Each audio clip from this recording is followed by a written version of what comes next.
There's a kitty over there. What's up with you today? You feeling okay?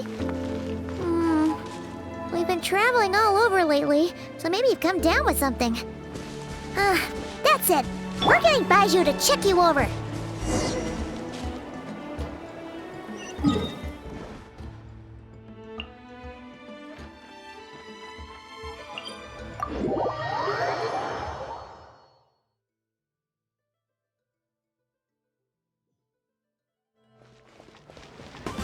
Oh, Baiju isn't in his shop.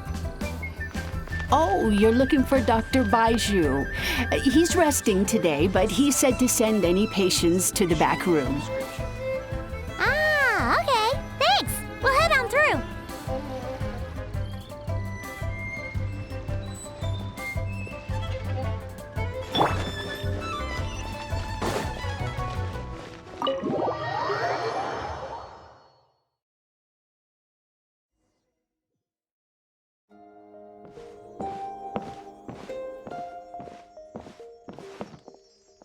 Traveler, Paimon, welcome.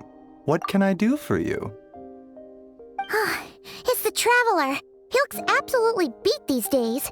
He has these huge dark circles around his eyes, like he hasn't slept a wink. And he keeps spacing out.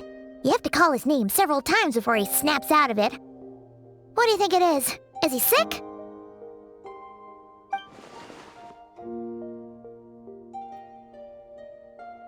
Very peculiar.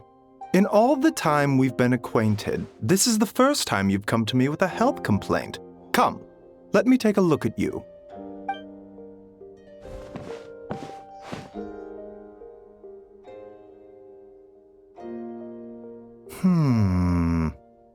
Okay, Paimon does not like that expression, Baiju. It's not serious, is it? Complexion is good, eyes are clear, breathing is steady, pulse is strong. Physically, you appear to be in good condition, Traveler. In theory, your energy level should reflect that. You should be feeling right as rain. Hence my concern. A clean bill of health is usually a good thing, but in this case, it likely means your situation is more complicated. Physical illnesses come with detectable symptoms that can be used to diagnose, medicate, and cure the condition. But afflictions of a non-physical nature, they fall outside a doctor's realm of expertise. Huh? What do you mean, non-physical nature? Curses, dark magic, it's hard to say. It could just as easily be a simple case of mental fatigue. Why don't you rest here for a bit? Whatever it is we're dealing with, clues to your condition are sure to reveal themselves in time. Once we know the root cause, we can administer the right treatment.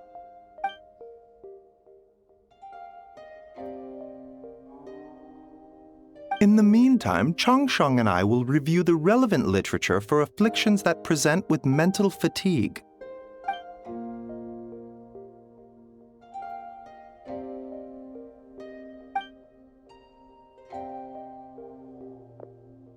Oh, must be a rare condition if not even Baiju and Changsheng have seen it before. Well, all we can do is take their advice. You look like you're about to collapse anyway. Just get some rest. Paimon will be right here by your side. Fingers crossed you'll be all better when you wake up.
Traveler! Traveler!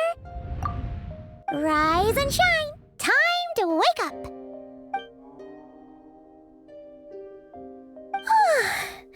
For once, you're making Paimon look like an early riser. It's already afternoon. Hopefully all that sleep did you some good. Feeling any better? A cut? What? Did you scratch yourself in your sleep? All right, let Paimon take a look.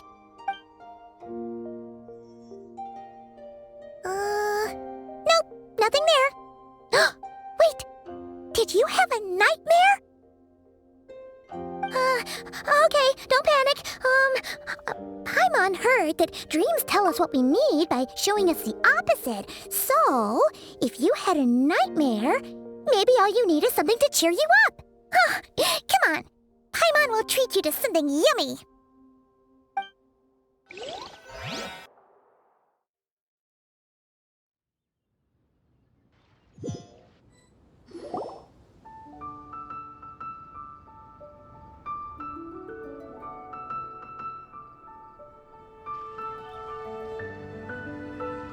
What? So, in this dream, you were trapped in a weird place with thick fog everywhere, and then a spike came out of nowhere and stabbed you in the back? Oh. Okay, well, that's a new one. Are you sure it was a dream? 'Cause from the way you describe it, it sounds like you were really there. But then again, you woke up right where you went to bed. And you were definitely in a deep sleep this morning. Then, it's decided. Paimon will stay up and watch over you tonight. If anyone tries to mess with you, Paimon will beat him up. Or, wake you up first and then we can beat him up together.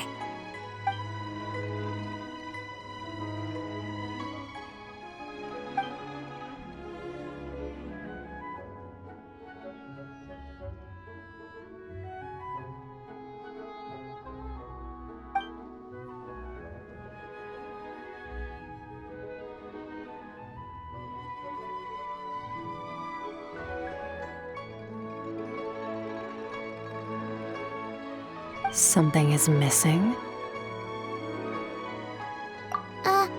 Did you just say something? The flesh remains whole, but the soul is incomplete.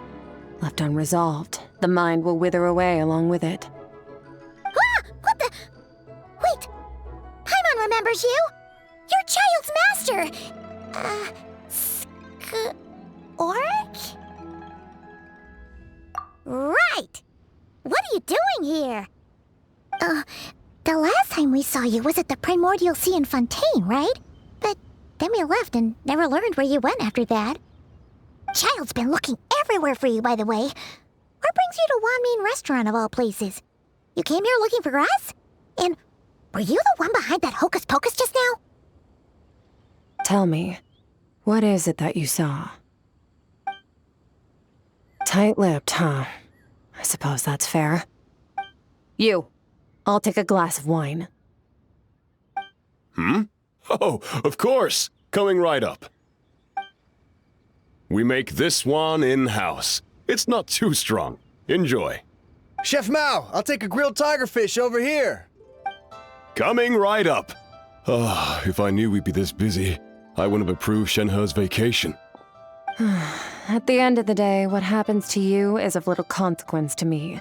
I'm not here to try and win you over. Trust me or not, the choice is yours. If you want my help, now's the time to speak up. You have until I finish my drink. I was investigating an abyssal disturbance in the area and happened to notice you. Part of your soul is damaged, and the wound bears traces of abyssal corrosion. Need I say more? Neither of those things sound good.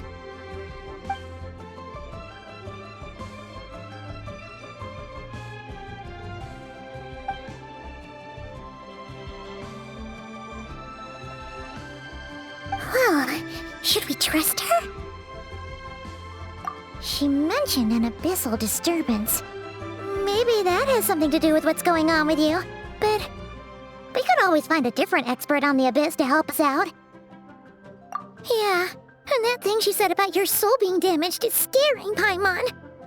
Definitely something we should fix sooner rather than later. Skirk's an interesting one, that's for sure. But from what Child's told us, she doesn't seem evil, at least. 1, 2, 7, 10. That'll do. Well, have you made up your mind?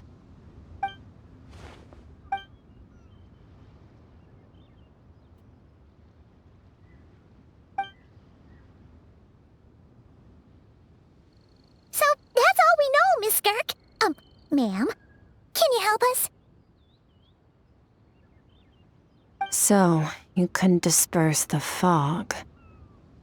I understand. Come find me in the Guili Plains when you're done here. Oh, and I left cash for the drink on the table.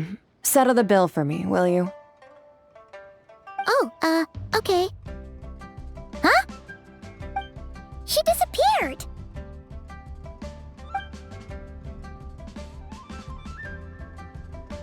Wait, hold on. You overpaid. Here's your change. Oh, no. This includes the drink, so it should be the right amount. I didn't think you two ordered a drink. We didn't. It was that lady who came and sat with us, remember? You brought it out to her yourself. You sure? I could have sworn there were only 2 of you at that table. What? What'd you put in their dish, Chef Mao? Some kind of hallucinogenic mushroom? You got them seeing things. Seeing things? Wait, so neither of you noticed her? Young lady? About this tall, wearing a purple dress? She ordered a glass of wine! Oh, now you mention it, that vaguely rings a bell. And it looks like I did open the wine jar, so it must have just slipped my mind. In any case, that settles your bill. Come again soon. Coming! Okay, what was going on there? It's like they didn't remember Skirk being there at all. Even Paimon was half convinced we hallucinated the whole thing. But that Mora she left for us was definitely real. Oh, this whole situation is giving Paimon the creeps. But anyway, she told us to head to the Guili Plains, right? Let's not keep her waiting.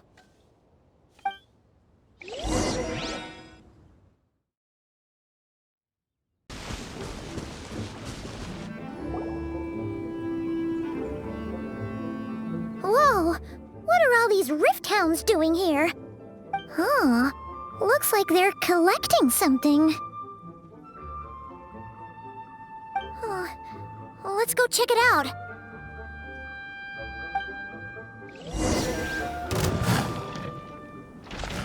Bring it! A little amuse-bouche! The pinnacle of excellence! Fulfill our pact! Lolene! Eat Papa! Light it up! Go!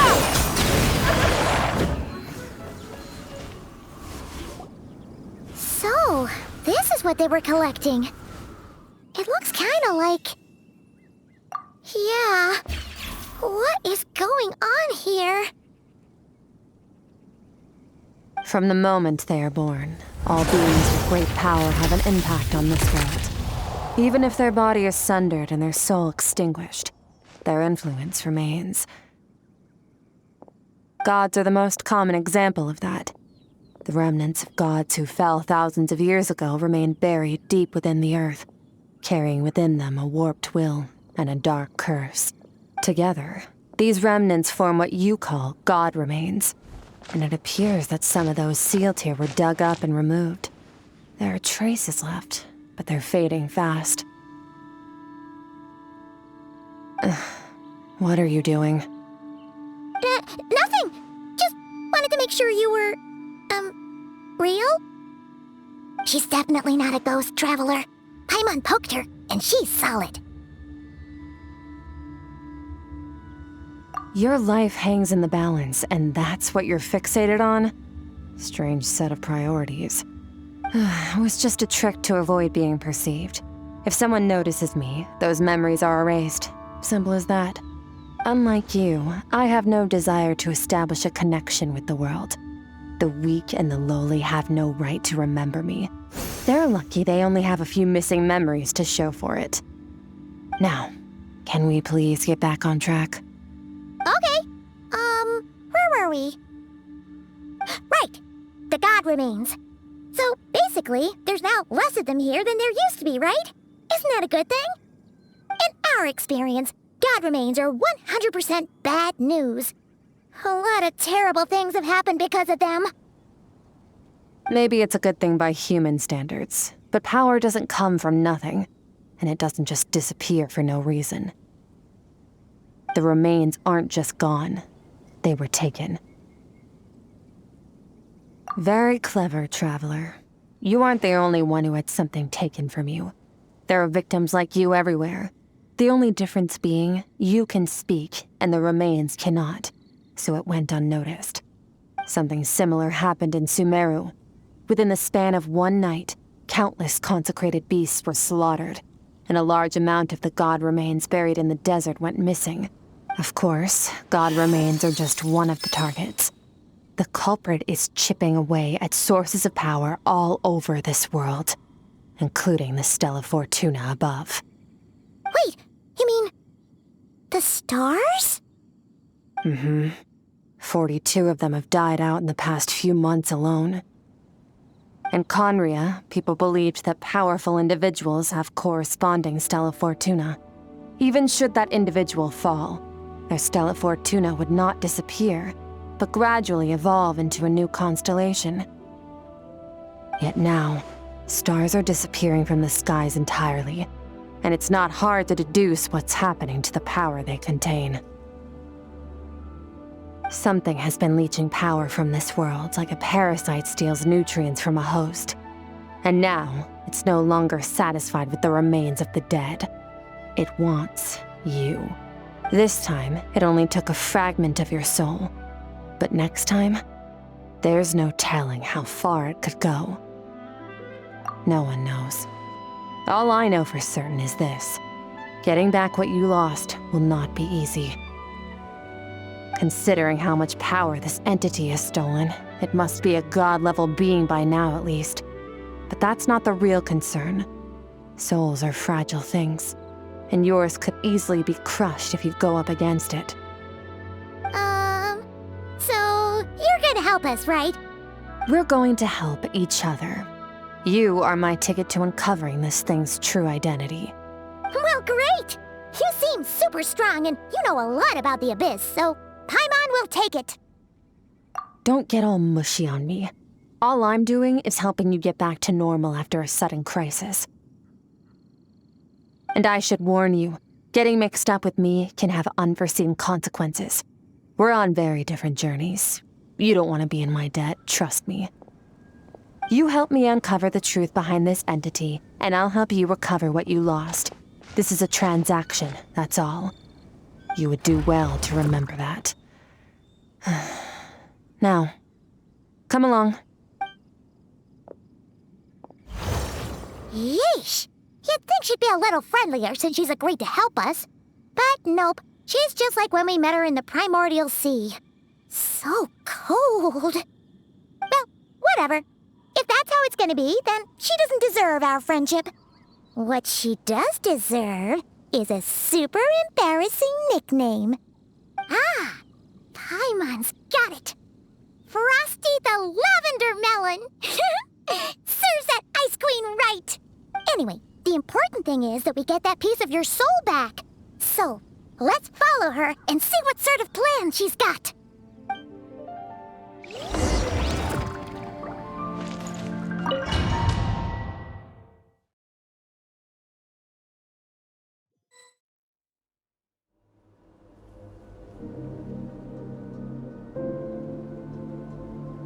Whoa!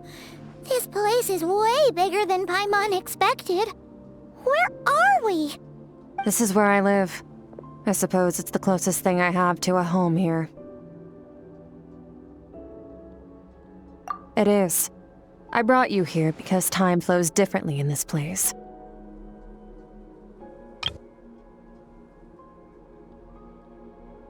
I don't know how much Ajax has told you, but when he fell into this space, I mentored him for 3 months. In that time, only 3 days passed in the outside world. Ajax? Oh, right! That's Child's real name! Yeah, Paimon remembers him mentioning something like that. So, a month here is equivalent to 1 day in the outside world? That should mean we're safe from that power-hungry soul snatcher for now, right? Yes, well, I didn't bring you here just to show you around. In the outside world, the Traveler could be attacked at any moment.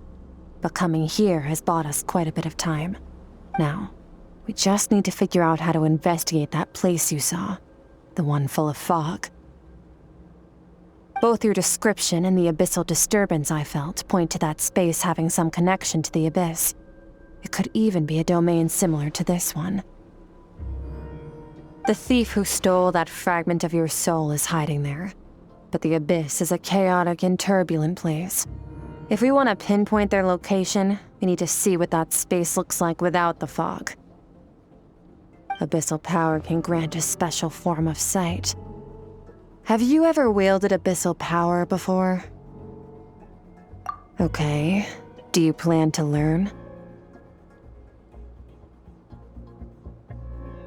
That tracks. All the information you have suggests the abyss is something sinister, and that abyssal power is a wild and dangerous force that always spells disaster. And you're saying that's not true? Depends on your perspective. Floods and hurricanes take countless lives too. But if one day you gain the power to control them, what was once a calamity is now just another tool in your arsenal. I'll respect your opinion, though. Just means we have to turn to the second best option. A little abyss crystal that contains my power. Wear it on your head, and we'll be able to perform dream mirroring when we fall asleep. Dream mirroring? It means experiencing whatever the other person is dreaming. Everything they see, think, and feel. Since you haven't studied the art of using abyssal power, and have no plans to jump in the deep end right now, I'll have to do the investigating for you. With dream mirroring, every time you slip into a deep sleep, I'll see with my own eyes whatever scene plays out in your mind. Then, I can guide you through the dream environment, and we'll take back what was stolen from you. Huh. You make it sound so simple. Tough to say. This is an unprecedented situation for both of us. Even assuming we do manage to find where this entity is hiding, like I said, getting your soul fragment back won't be easy. To play it safe, I need to give you some special training first. Wait, you're gonna teach him some of your martial arts? Does that mean the next time we see Child, we have to treat him like our senior? Do as you want. For my part, I don't see you as my disciples. You're already a pretty good fighter. All I'm planning to do is build on your current skills and train you for the specific scenarios that I think we might face. But that's enough talk. If you're ready to do this, then come with me. Time might be more lenient here, but that's no excuse to waste it. Oh, she moves fast. Paimon can hardly keep up with her. So, special training, huh? Kind of a rare opportunity. With your skills, there's not a lot of people qualified to train you. The last time something like this happened was probably anti-Raiden Shogun training, right? Oh, feels like a lifetime ago. Skirk seems pretty strong too, though. Remember how she said that the all-devouring narwhal was just her master's pet? Maybe we really will learn something here.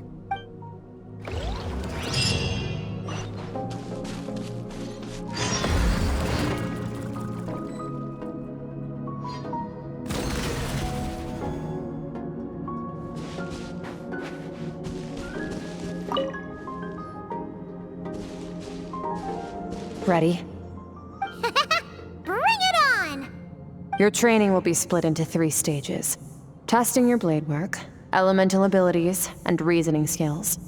We'll start with blade work. You're no rookie in this area, so I won't bore you with the basics. During your long journey, you've no doubt sparred with a lot of talented sword fighters. Consciously or not, you will have picked up all kinds of techniques from them. You bet. There's Kaya, Master Jean, Kuching. Oh, and Kazuha, Ayaka. Yeah, we've met sword masters like you in every nation we've been through. You sparred with a bunch of them too, right? Nice to know it's all gonna come in handy now. Don't get too smug. In sword fighting, techniques alone are not enough. You need a cohesive system to bring it all together. A style or school of fighting. To use the human body as an analogy, your style is your skeleton, the foundation, the framework. Techniques are the muscles and other flesh attached to the bones. This is where your strength comes from. Improving your sword fighting is like growing that body. If your frame got bigger and taller, but you didn't add any muscle mass, you'd be weak and flimsy. Then again, if you packed on pounds of flesh without a big enough frame to support it, you'd end up bloated and unwieldy. You need to do some introspection. Take a good, hard look at your past experiences and figure out which parts of what you've learned are just techniques, and which parts can be used to form your own system of blade work. Only then will you get the full utility out of all your thoughts and observations along the way. Only then will every strike you deliver make perfect sense. Wait, is that it? Paimon thought you were gonna teach him some cool new moves. Like when you went swoosh and opened a tunnel to another place. One day, you'll reach a new level of power where you realize that even that's as basic a trick as any other. But right now, our sword styles are so wildly different that teaching you mere techniques is pointless. There are no shortcuts in the pursuit of power. Failure is your best teacher, and rigor is your coursework. That's all I have to say. Time to make a start. Train until you're satisfied with yourself. Now focus. Destroy the crystal columns as swiftly as you can.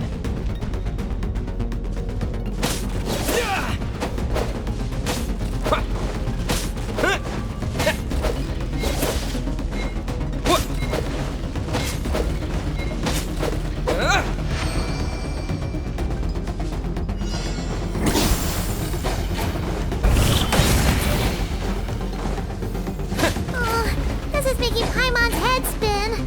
Hang in there, traveler!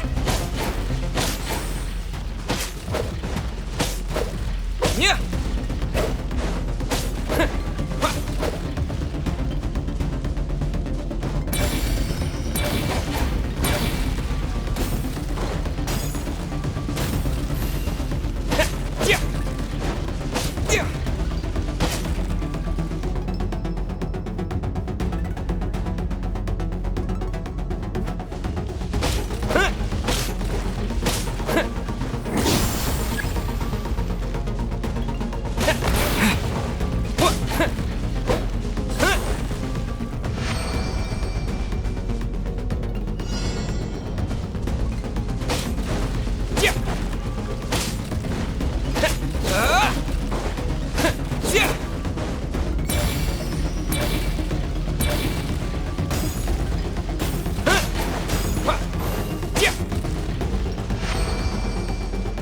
Stay calm.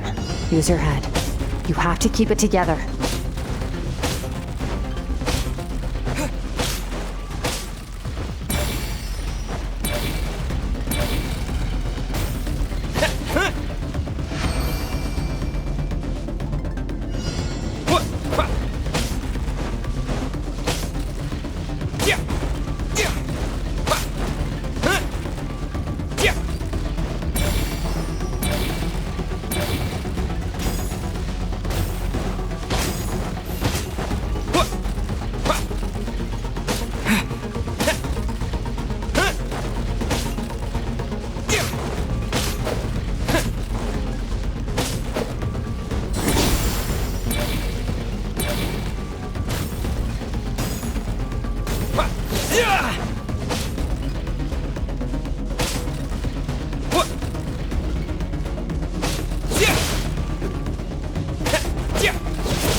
This moment will be frozen in time. Cut to the chase. Consider a moment of true mastery that you've witnessed in another person, and ask yourself, what lies beneath the surface?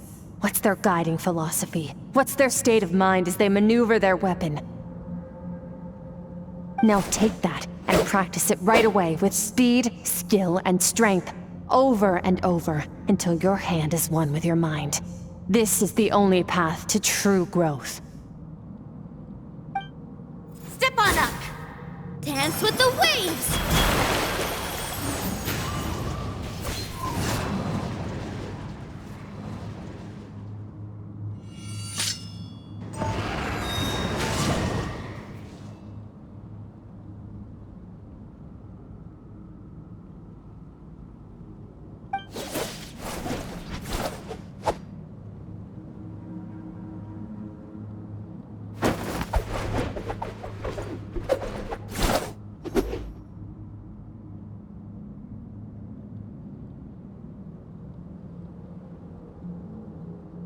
If you start to tire, empty your mind, but do not stop. Stay in that frame of mind as you keep up the fight. Get rid of all redundant movements. Imagine your sword is an extension of your own body.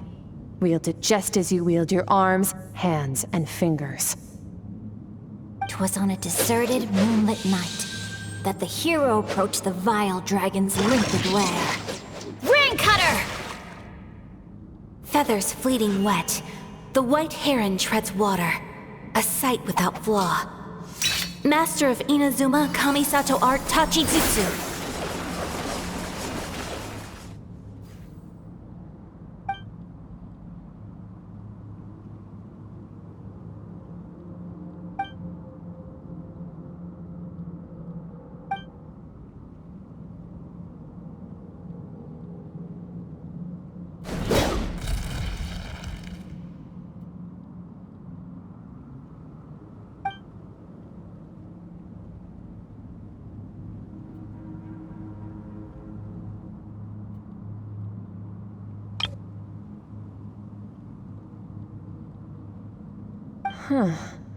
Looks like you've made some real progress.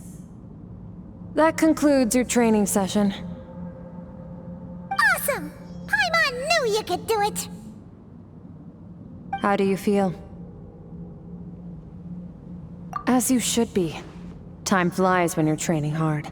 You've actually been going for several days now with no rest. Yeah, meanwhile Paimon's had a whole bunch of naps. But you were so focused, she didn't want to interrupt you. Go get some sleep. I'll be doing the same very soon. Let's hope you see that foggy place in your dream, so I can get this investigation over and done with.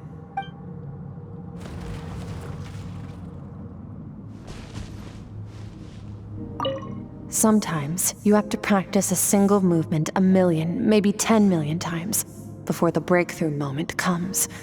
Nothing in the outside world can help you in this process. The most important thing is to remain patient.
Skirk, why are you skipping classes again? We've talked about this.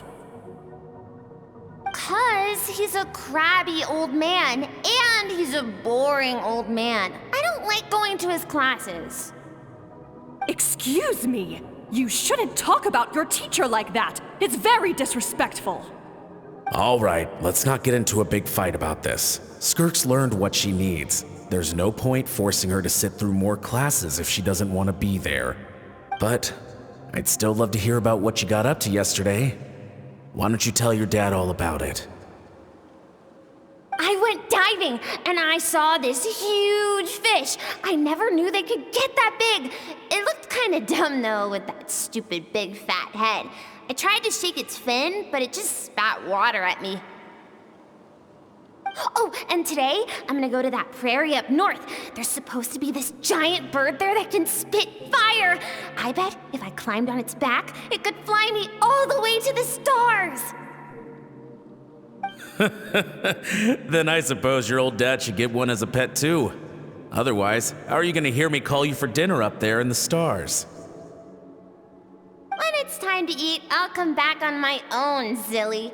Anyway, gotta go. Bye, Mom. Bye, Dad. Wait! Put on a coat at least. You'll catch a cold. I'm talking to you, young lady. You spoil that child, you know. Ever since that merchant ship arrived, she practically lives outside. Always going on about exploring the beyond one day, whatever that means. Let the kid do what makes her happy. Besides, we both know you're all bark and no bite.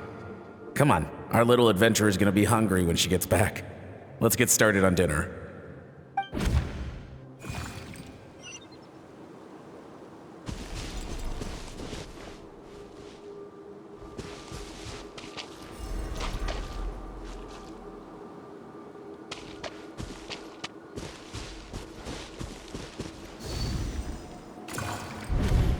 The stars shimmer high above. But what lies beyond the stars? Mountains as far as the eye can see? An endless snowy plain? Or maybe buildings taller than the sky, like the people from the merchant ship said? I can't be the only one asking these questions. The universe is fascinating. If only I could meet some other people like me. We could set sail together and explore every corner of the world. I'm sick of being a kid. There's so many amazing things out there, and I'm ready to see them all. But for now, I'm starving.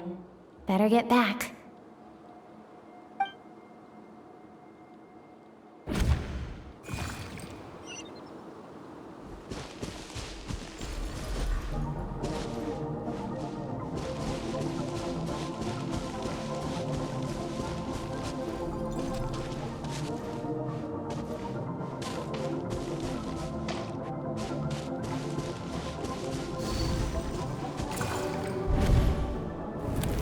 Don't let a single one of them get away! No, please, spare the children! Stay back! They're coming! Run! Help! Eliminate the threat. Take them down! Don't be scared. This way! We'll never make it! Fire. There's fire everywhere. What happened? I told you we shouldn't have trusted these outsiders!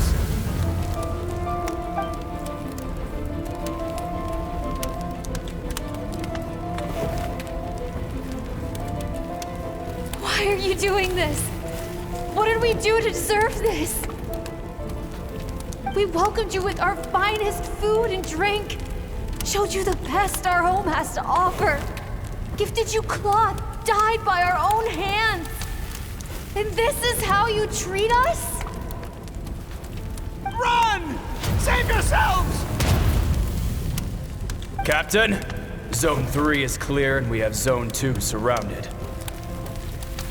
Begin extermination. Remember the orders from upper command. No one is to be left alive.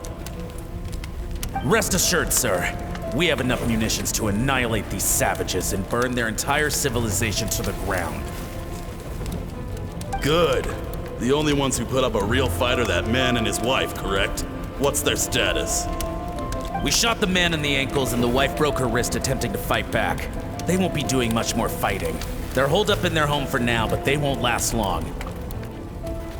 To prevent them from making some kind of last stand, we're planning to clear out the other zones first so we can send a bigger squadron to surround them.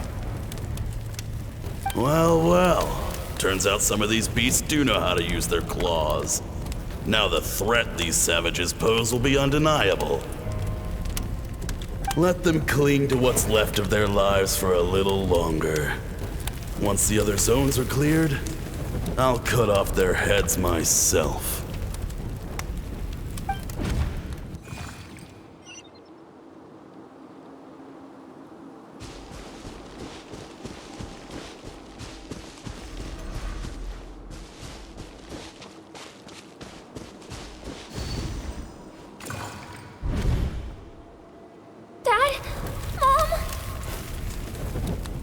Skirk! You're alright! Thank heavens!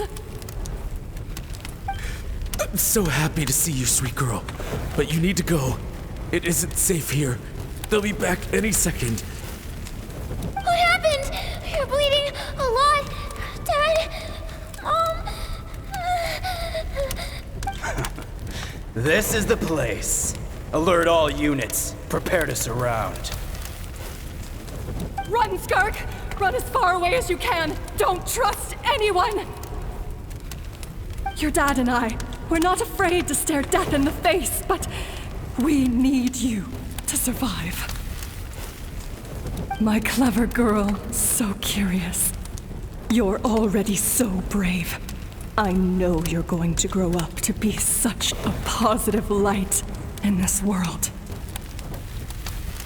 Whenever you miss us, just play this song.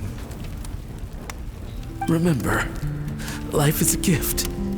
Don't let darkness claim it. Break down the door! Look what we have here. A savage that can pluck a tune. Well, the show's over.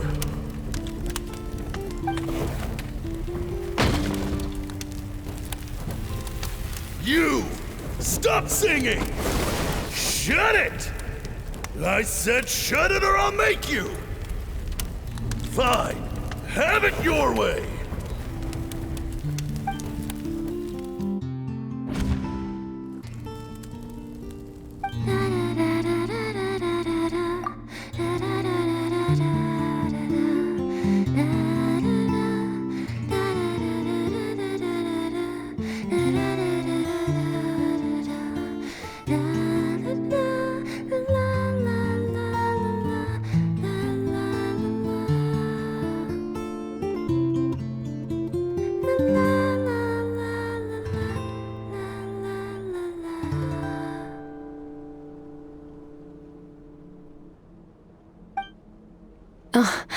You're awake?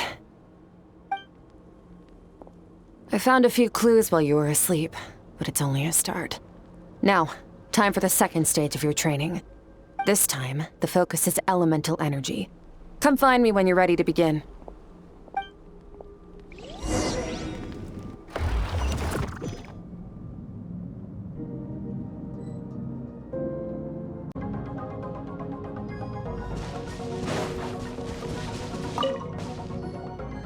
Man, staying in the abyss feels so surreal, don't you think? No day and no night. It's like time hardly exists. If we weren't careful to keep track, it feels like we'd have no idea how long we've even been here. Well, except for the fact that Paimon still gets hungry like clockwork. You go do your training. Paimon's gonna grab a bite.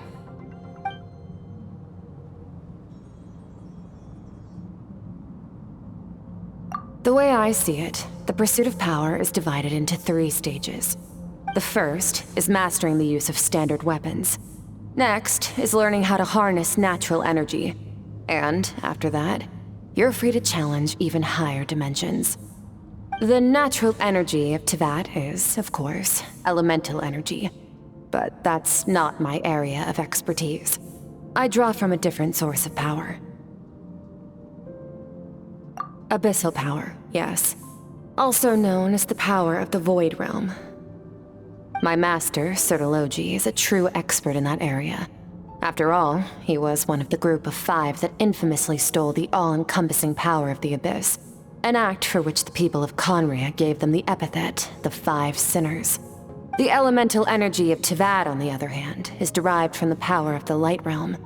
These 2 forms of energy exist in direct opposition to each other. Suffice to say, there's not much I can teach you this time.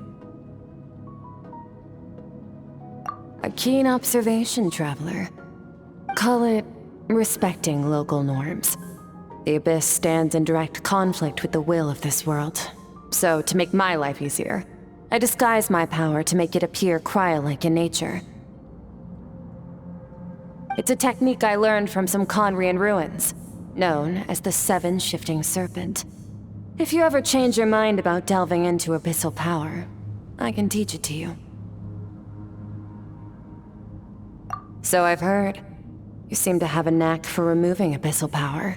But is purification really what's going on there? Like I said, power does not simply disappear. Just thinking out loud. Let's focus on your elemental training. That's what's gonna help us if the situation gets tricky. True growth comes from adversity, but only if you make the choice to pick yourself up again every time you fall. So, it's time to push yourself to the limit, and then keep pushing. This is the only way to advance at pace.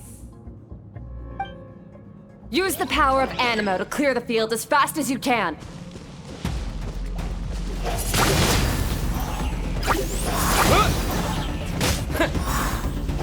Windblade!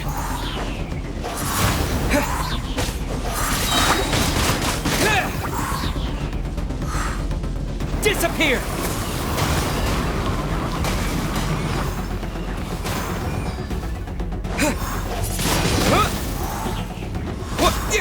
Windblade! Observe your surroundings. Look for things you can use to tilt the scales of success in your favor.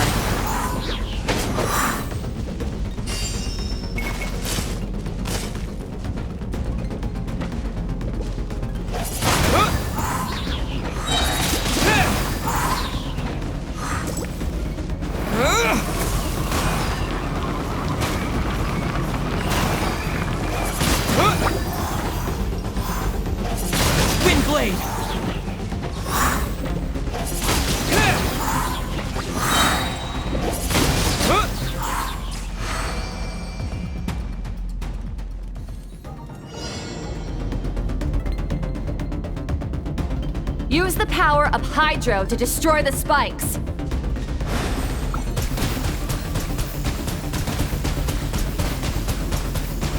Water jet! Faster. Don't give them a chance to strike you. You need to be quicker than you were in your dream. You can't afford another injury like that.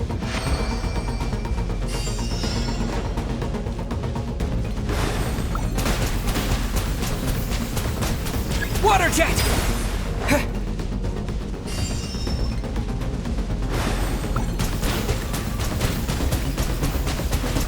Water jet!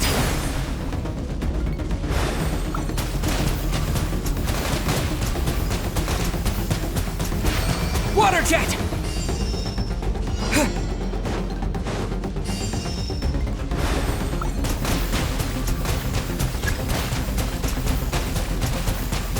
Water jet!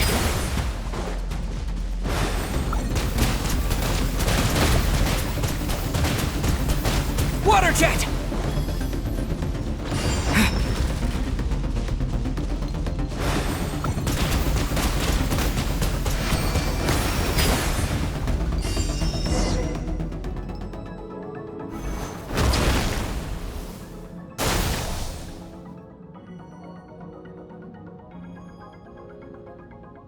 You need to understand what makes you special.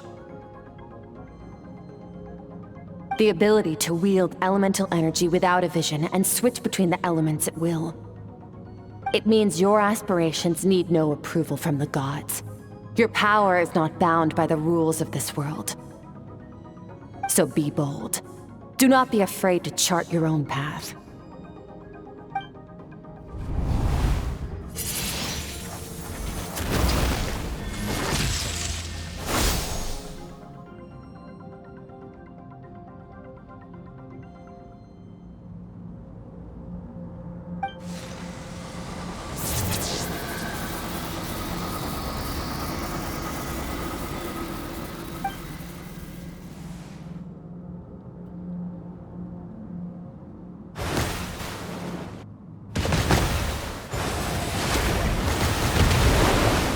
Very good. It seems you've reached a deeper level of connection with the elements. Long enough for you to lose yourself in your training, which is a good sign. Relentless practice with the elements has drained all your strength, but it's also what allowed you to make progress. Get some rest. When you wake up, we'll proceed to the final stage of your training.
What is the secret to power?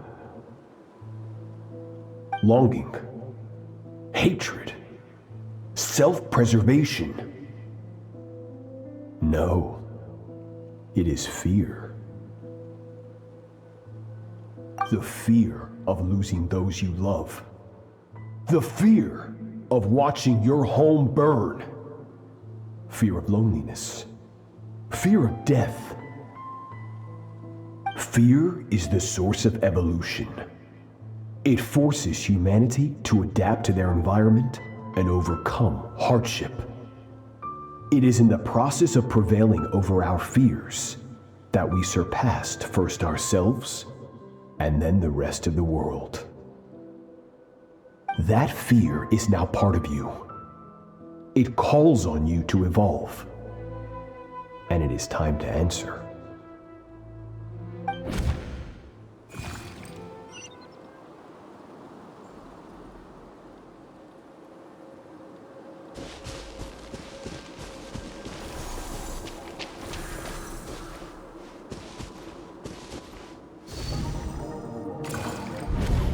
Any minute spent missing home is a minute wasted. Practice your sword work instead. Do not make me tell you twice. But, Master, I can barely lift the sword anymore. If I keep going, I feel like my wrist is going to break. So it has not broken yet. Then pick up your sword and keep practicing until it breaks. I want to hear the cracking and splintering of bone. After all, bones can always be reset.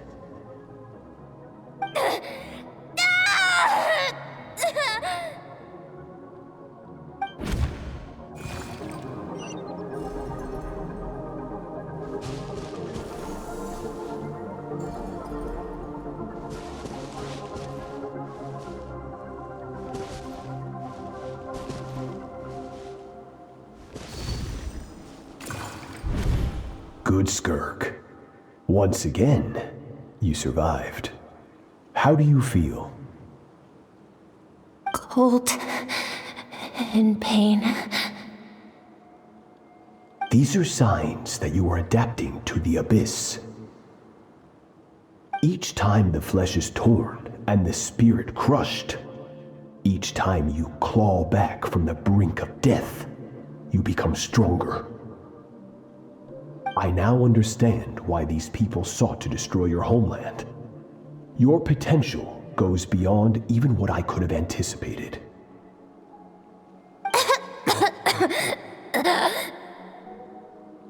But you still have much to learn in your pursuit of strength. Your mind is rife with distractions. From now on, I shall show no mercy in your training. You must learn to shut out all the pointless emotion, crush the self that makes you weak, and become master over your physical form. Get up, Skirk. Wipe the blood off your face. Cut away the rotten parts of your flesh, and mend what is broken. Then take up your sword.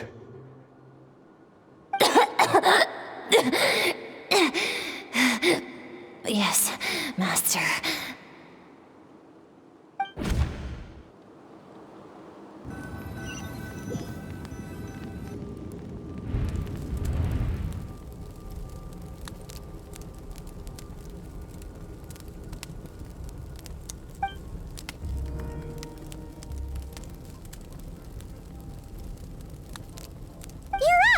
Hopefully you got some good rest. Skirk said to tell you that she's ready to start the final stage of your training whenever you are. So, want to head over now? Or did you want to wait a little?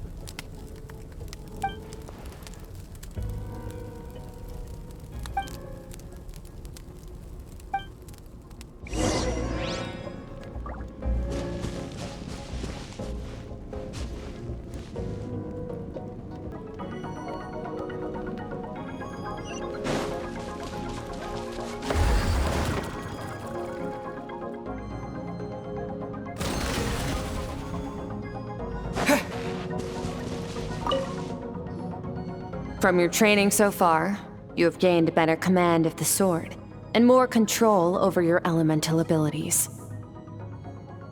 That's only part of it. Experience is the real teacher. Your journey, the friends you have made, the dangers you have faced. These have taught you more than I ever could. Now, it's time to focus on how you react under pressure. You must be able to think rationally, even in unpredictable combat situations. To simulate this, I'm going to attack, and you're going to block. Ready?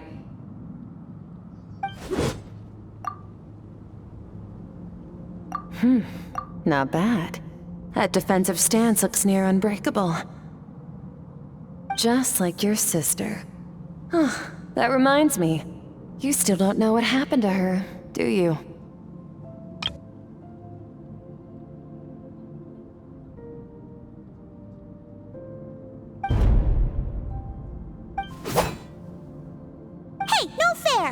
Cheating!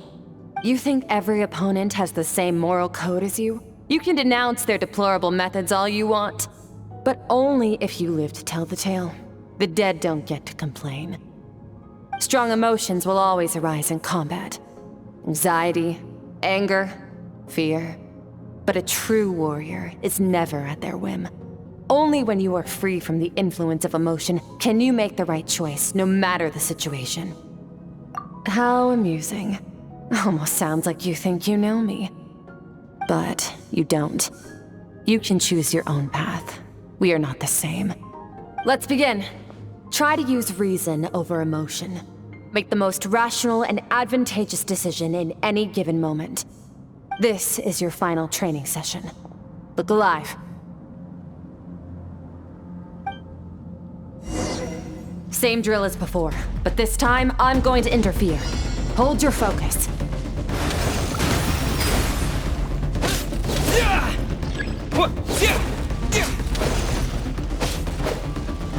Go!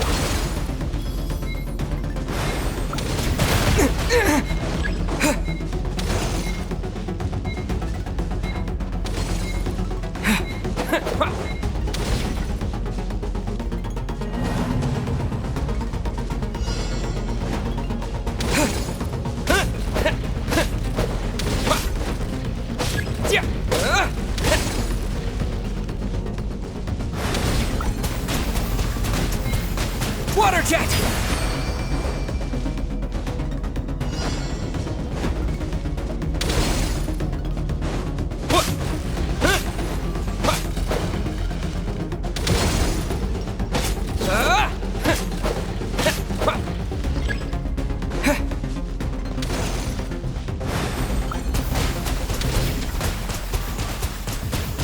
Water jet!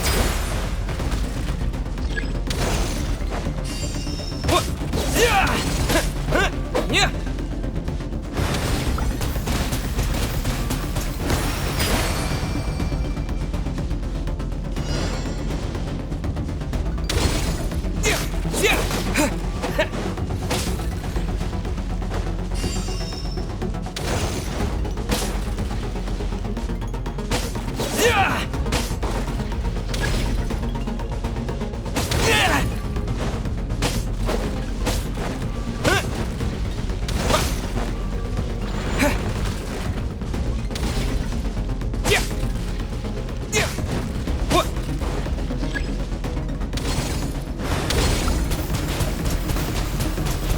Go!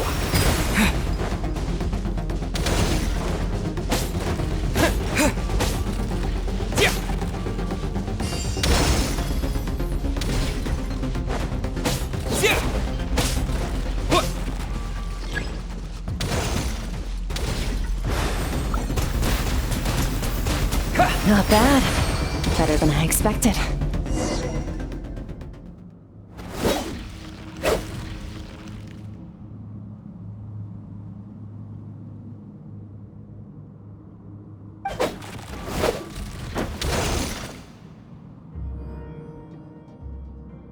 You're getting the hang of it.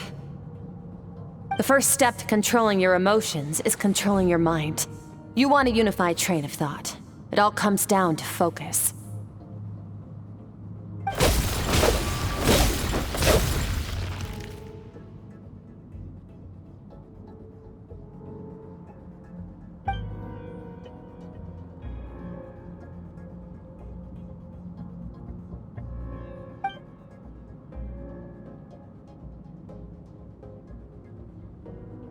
Your mind is rife with distractions. From now on, I shall show no mercy in your training.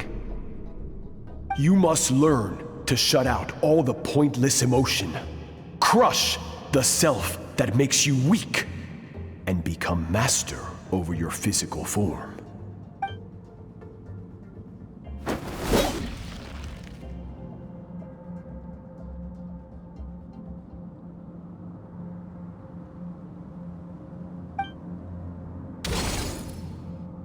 Stop. Let's pause here. One look, and I can tell your mind has wandered. That's to be expected. There's a limit to how long a human being can concentrate on one thing. Staying calm and focused sounds simple in theory, but in practice, it's more demanding than sword work or elemental abilities.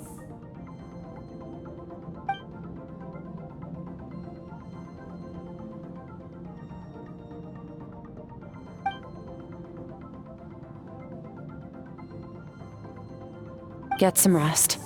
No point training further if you're already dead on your feet. Like I said at the beginning, the only goal of this training is for you to reach a point that you're satisfied with. You managed to push past your limits, which is a good start. You can be proud of that and sleep well knowing that you've earned it.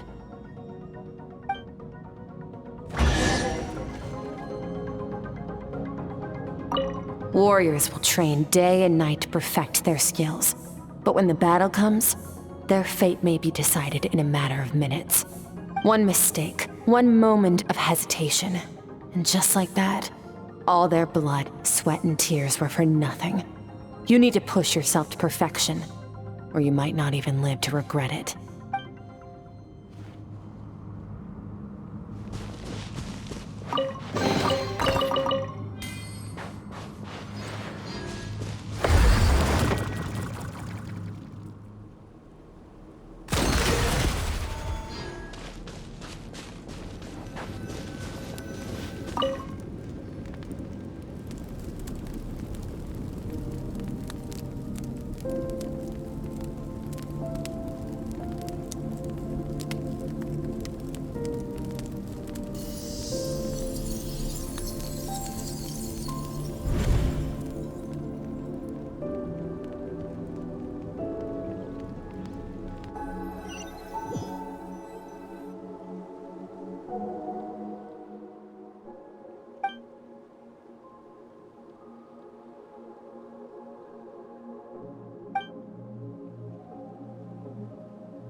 Skirk is amazing.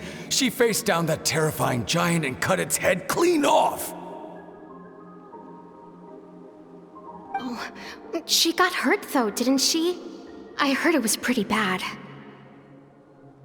Yeah, well, that's a given. But the moment she was on the mend, she got right back to practicing her sword work. I heard Master suffered a grave injury once too. Lost an arm and a leg and still came back stronger than ever.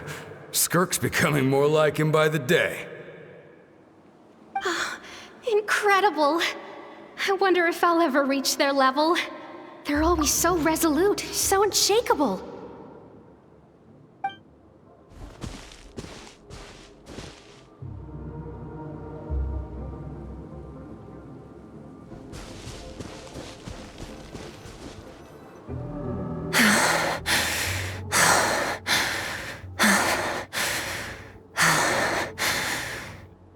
Pathetic. You're not even trying.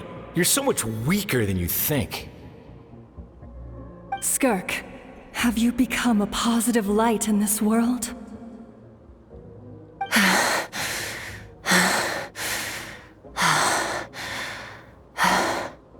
Do you even remember how many of us perished in that fire?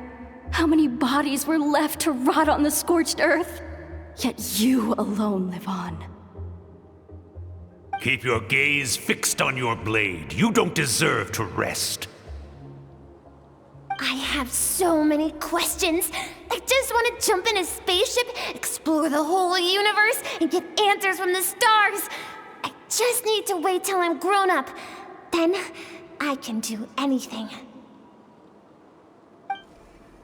Now, you must bid farewell to who you were in the past and become someone stronger. Run, Skirk, run! Only death awaits us here. Keep running, and don't ever look back.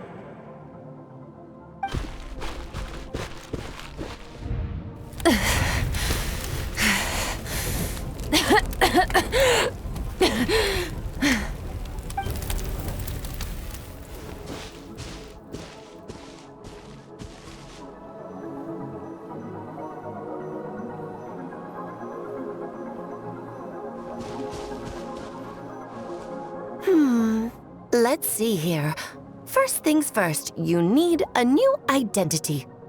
Going around telling people you're from somewhere beyond the stars won't do, now will it?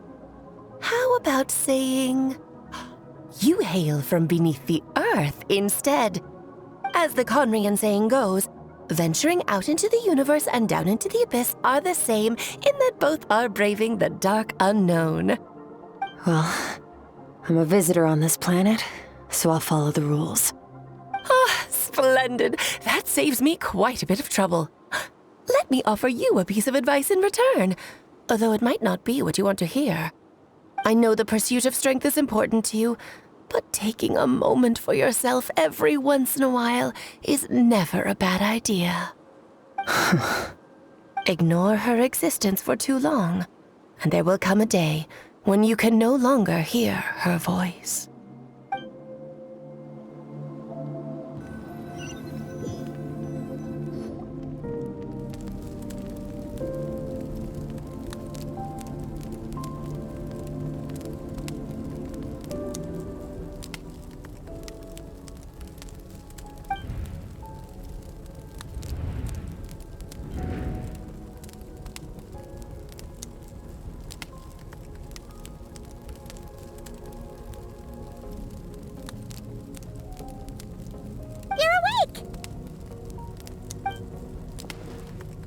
You must be starving, right?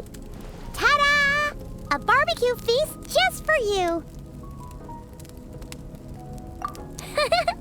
Of course you are! That's why Skirk and Paimon got this all ready for you.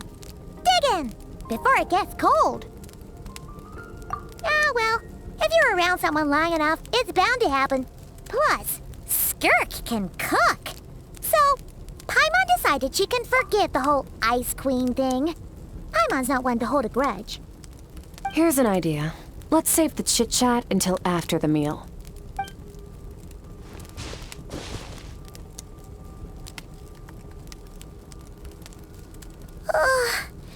So full. Okay, it's Paimon's turn to sleep now. Wake her up when it's time to go.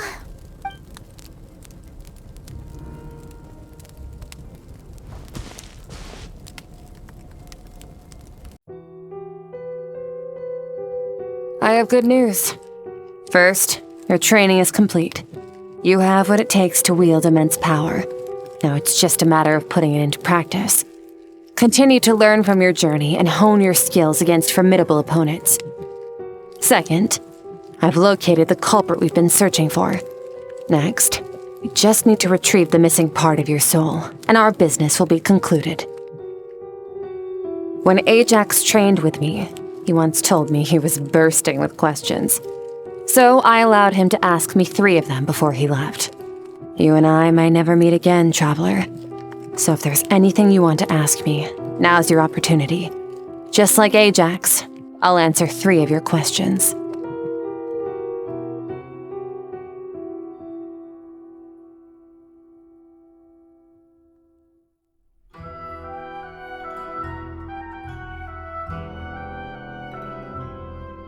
Okay, not the angle I was expecting. What makes you ask that?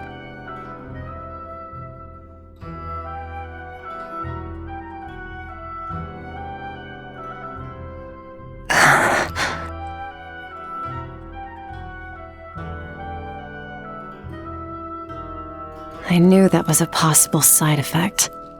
Closed off my mind to you for that exact reason. Even with the dream mirroring, you should have seen nothing but endless darkness.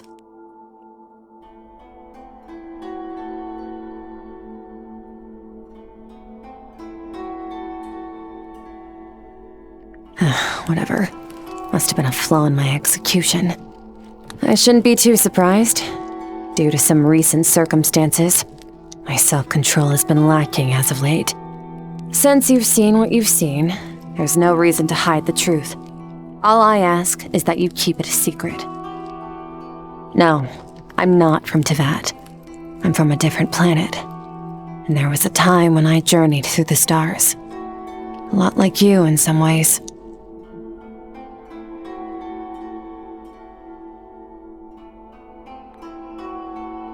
No, we're different in that respect.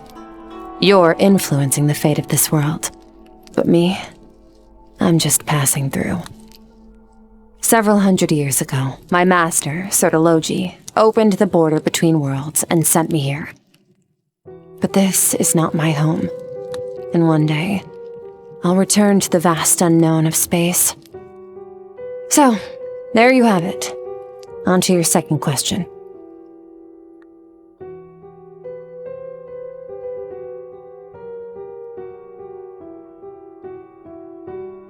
To become stronger. For certain reasons, I need to bridge the power gap between me and my master as quickly as possible. But first, I need to understand the source of his strength. To do that, I need to follow in his footsteps, walk the path he once walked, and somewhere along the way, I'll find out how to defeat him. That is my sole focus and purpose. Okay. You have one question remaining.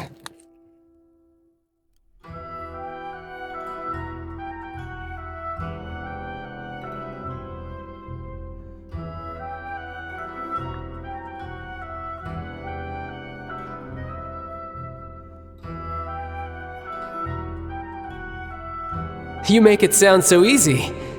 Ever since the incident I experienced there, I've never stopped searching for Master Skirk and that unknown abyss. But it's been years now, and I've still found nothing.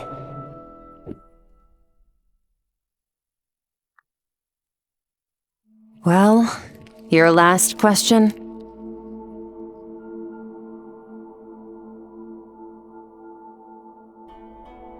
Ajax.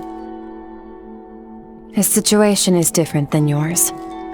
Before you ever crossed paths with me, you'd already encountered many formidable people, studied their techniques, and developed your own skill set. So, during your training, all I had to do was build upon that foundation. But Ajax was so young when he came to me. A complete blank canvas. Children can't help but imitate their role models. In the long run, that would only hinder his growth. Once Ajax has enough strength in his own right, I will allow us to meet again.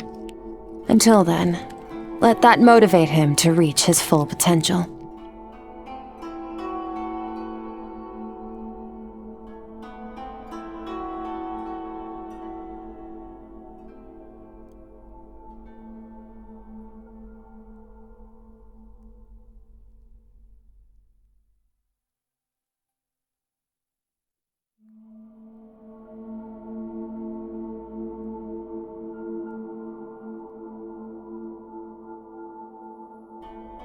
Unlike you, I have no desire to establish a connection with the world. The weak and the lowly have no right to remember me. They're lucky they only have a few missing memories to show for it.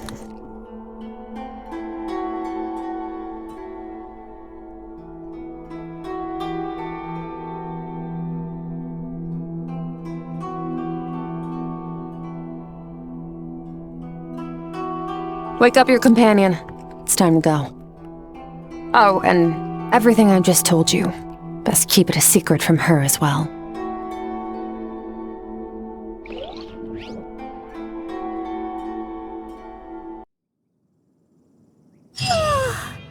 Time to go. Oh, finally. Where are we headed? Just follow me. I'll open an abyssal rift close to the culprit's location. It will take us to where he's hiding.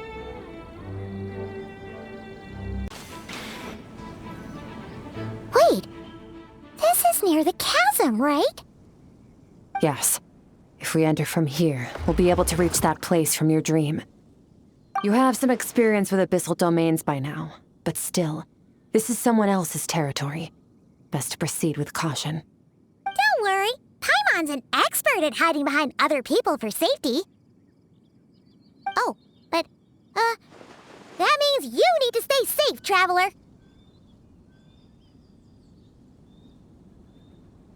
All right. Remember your training. Time to put it to use.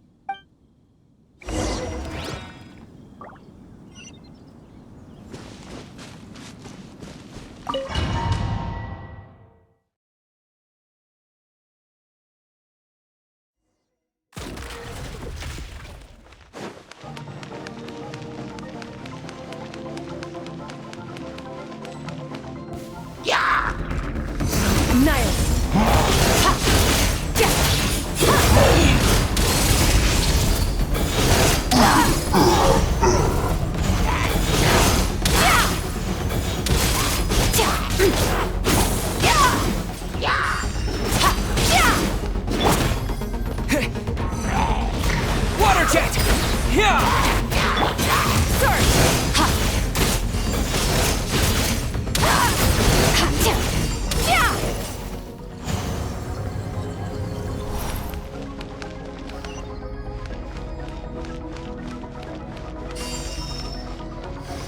Whoa! Look at all these spikes! Careful! Don't get hit! You know what? Paimon's just gonna float behind you.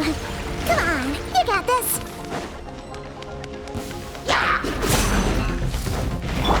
Water jet! Extinguished!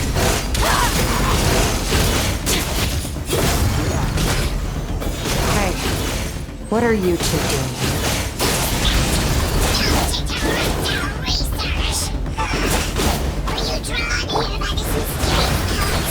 Dusty, like an abandoned house. Let's press on.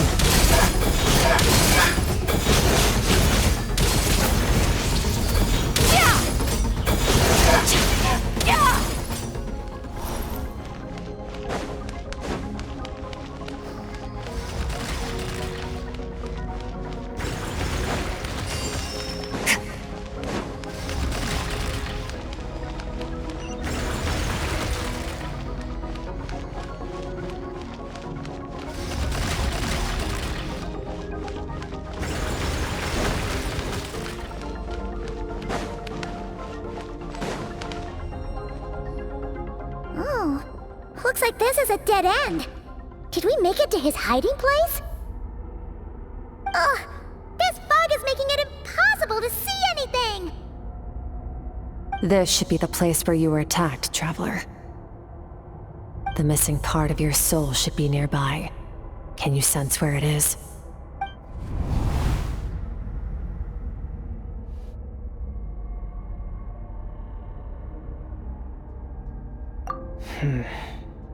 Our opponent must have covered his tracks just in case. Otherwise, you should have sensed it much more strongly.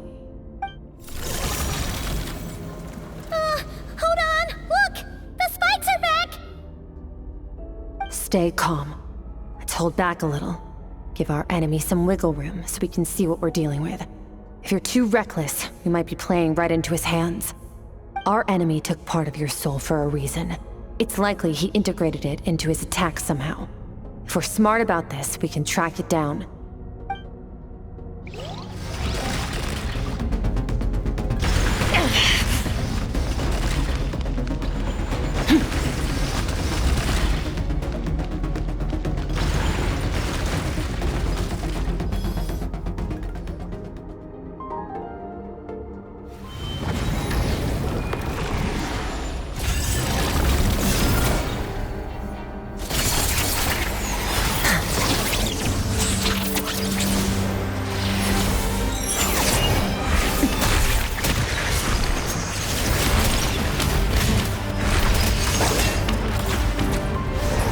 From the start, the attacks have been focused on me. Trying to break through my defenses? I see.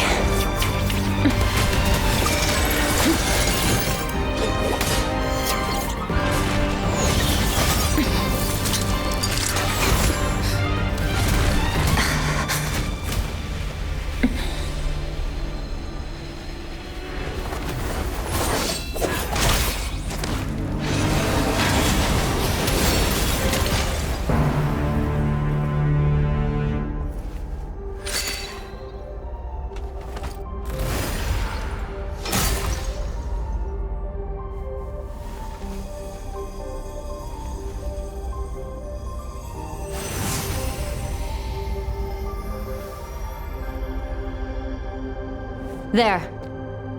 I got it back. Traveler! Skirk! What happened? It looked like Skirk just got... In the Gueli Plains, you asked me why this enemy chose you as his target. Now, the answer is clear. It's not just the fact that your strength is impressive. It's also because of your ability to, as you put it, purify abyssal power. Whatever that actually means. The fact is, that ability allowed him to do something that should have been completely impossible. Namely, break through my defenses and steal my power.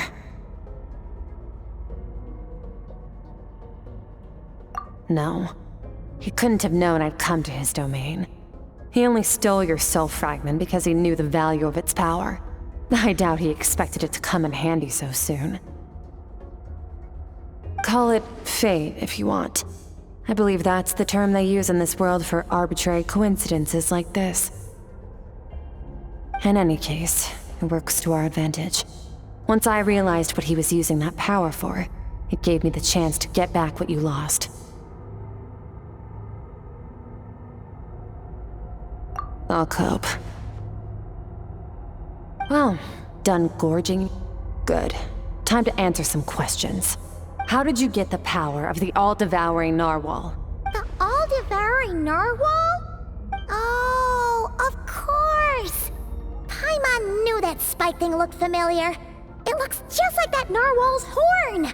I highly doubt you acquired that power through your own strength. Tell me I'm wrong. You're desperate enough to scour the land for god remains and whatever vestiges of power you can find. That alone proves you wouldn't be able to defeat a creature like that. Which leaves one possibility. You know my master, the Foul, Sertologi. The Foul? Who dares call him Foul?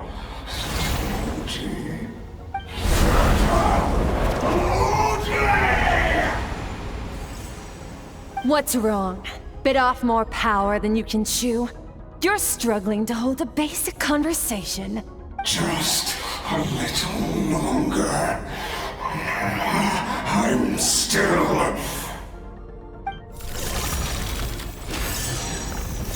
Look! It's back! Those obsessed with power will let it devour them before abandoning their pursuit. Keep calm and use reason to decide the best course of action.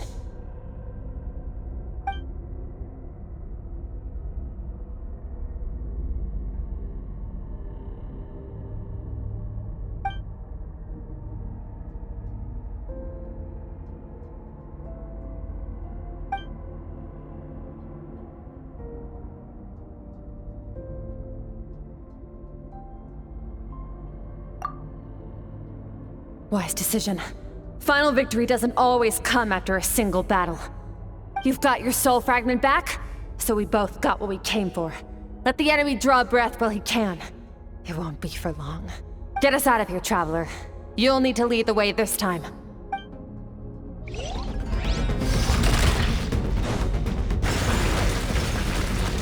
Skirk, is your shoulder gonna be okay?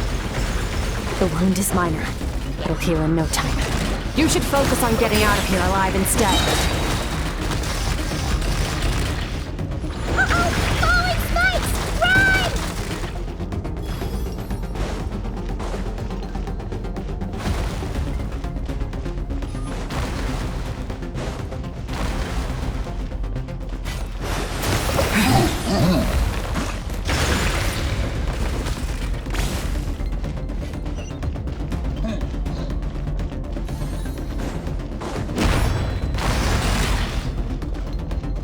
Watch out! Looks like this place is about to collapse!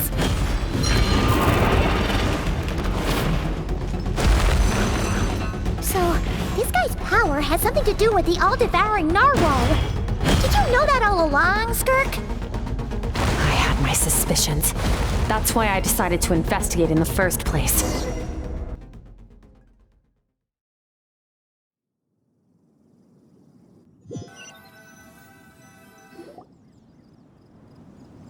Phew. Oh, we should be safe here, right? I no longer sense his presence. Can't have followed us out of that abyssal domain. Weaklings like him will find that my power is not so easily controlled. He won't be leaving that place until he's managed to digest it. You seem surprised.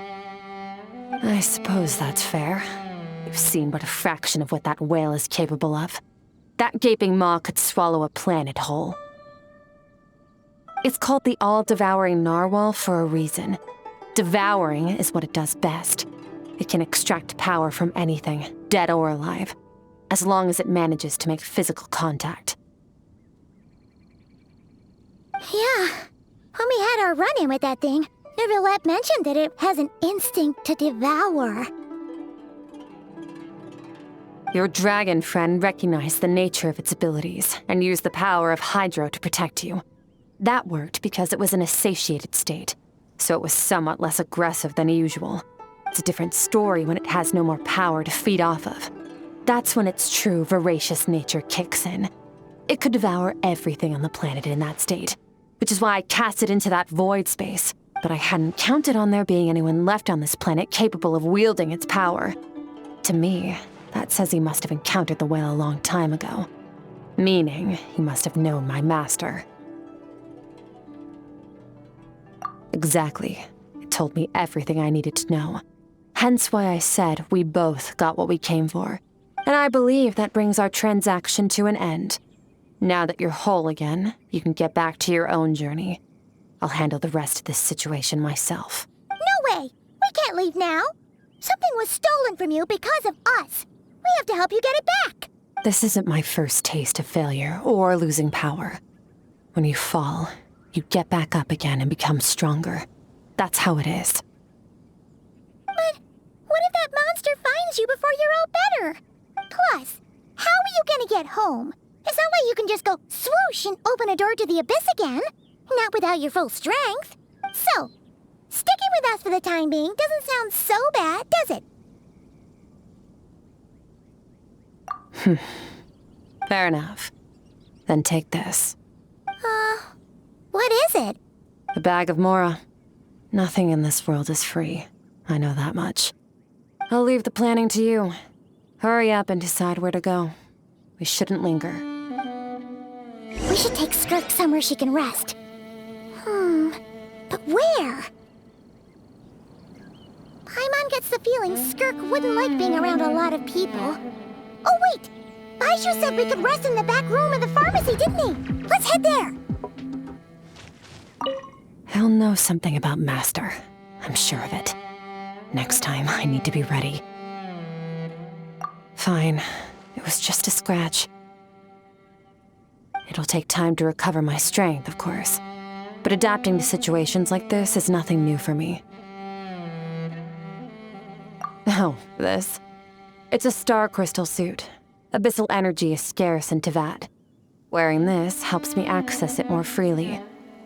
It stores concentrated abyssal energy that I can draw from on the go. When the energy runs out, it reverts back to its original form. Found somewhere to rest. Well, lead the way then.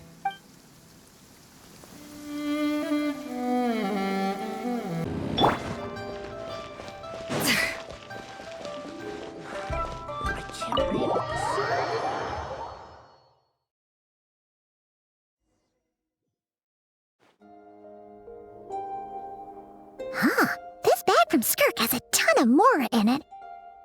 Does she have a job or something? Wait, no. After what we saw at Wamin Restaurant, that seems impossible. Can you imagine? It would go something like, I'll be collecting my paycheck now, boss. Oh, sure thing. Wait, who are you? Have we met? Can't hold a job if you make everyone forget about you. So, what did you do to get all this Mora? Claimed some buried treasure, took care of a few monsters that were causing trouble. Nothing untoward. It's safe to use. You heard all that? A sonorous voice like yours is hard to miss. I wouldn't be surprised if the sound of it traveled to the nearest mountaintop. Then, did you by chance happen to hear Paimon's little, joke earlier? You mean when you called me Frosty the Lavender Melon?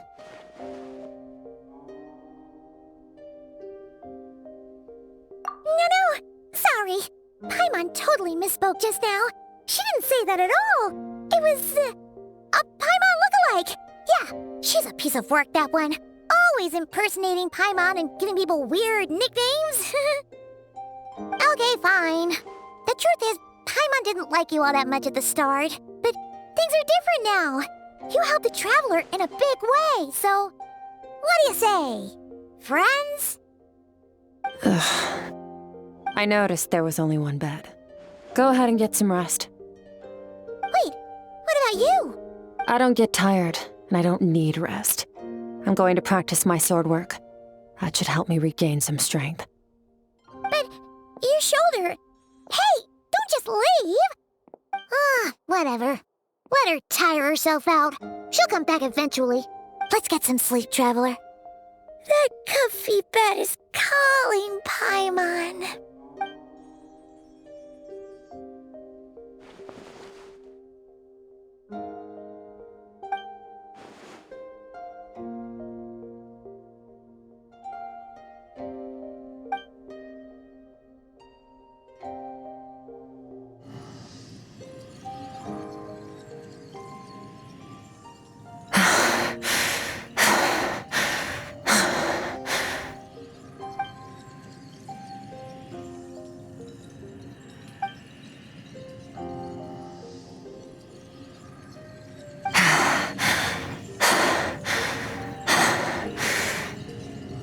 Quiet.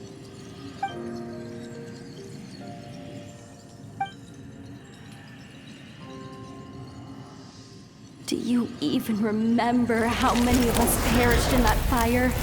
How many bodies were left to rot on the scorched earth?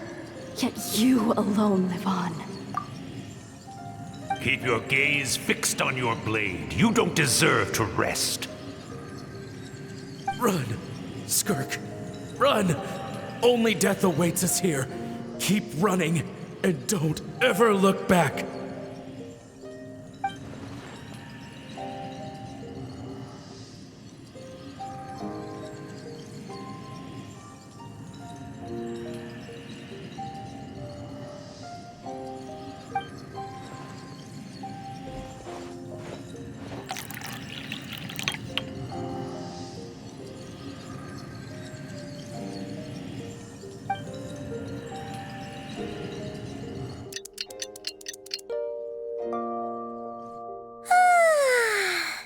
Getting an early night's sleep is the best. That bed was so comfy. Wait, Skirk? Have you been sitting out here the whole night? The bed's all yours if you want it. About 60%, maybe 70. Whew! Paimon thought it would take at least a couple of days. That was fast. No, not fast enough. That's 20% less than last time. Same training regimen, same intensity. Nothing felt different, but somehow the outcome fell short. No, I think the problem's with me. I need to meditate for the next 2 days. Deep introspection should help me find the issue. Ooh, sounds intense. We'll watch over you in the meantime, then. Thanks. See you in 2 days.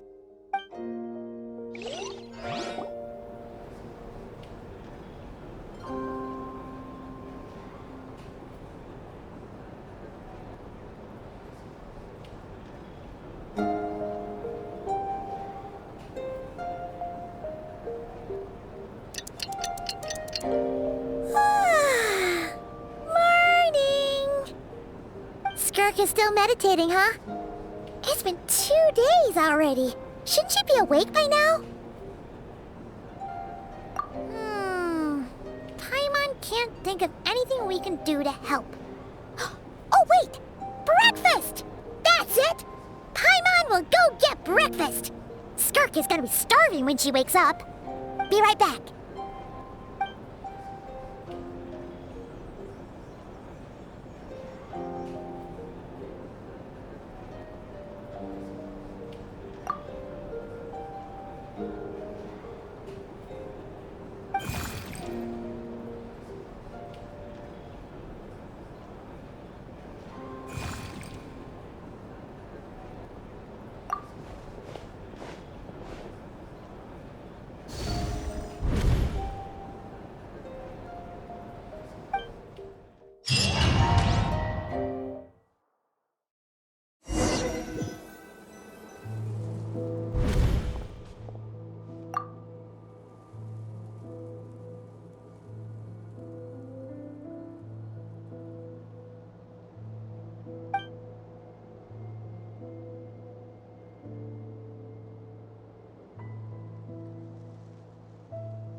That's right.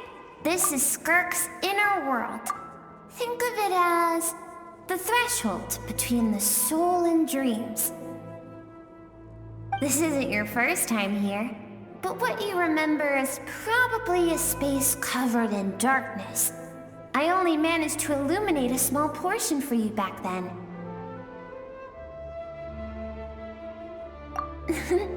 Actually, it's my first time talking to someone like this.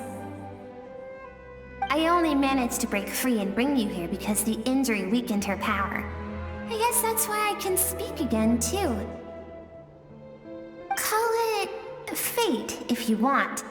I think that's the word they use in this world for lucky coincidences like this. right? Now, before I take you to her, I gotta ask. You're the first outside visitor to ever come here.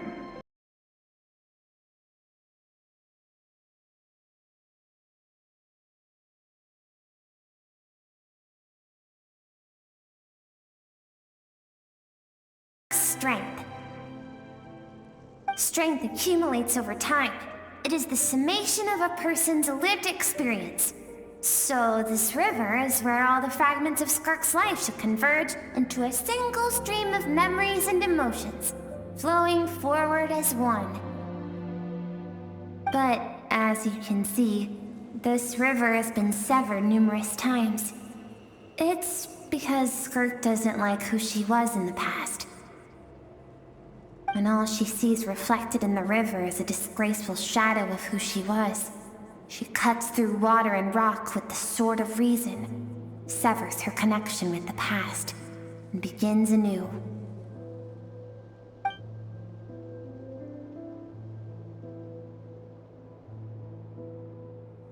You must learn to shut out all the pointless emotion. Crush the self that makes you weak, and become master over.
Although she hesitated for a moment, she still chose to walk away, indifferent as ever.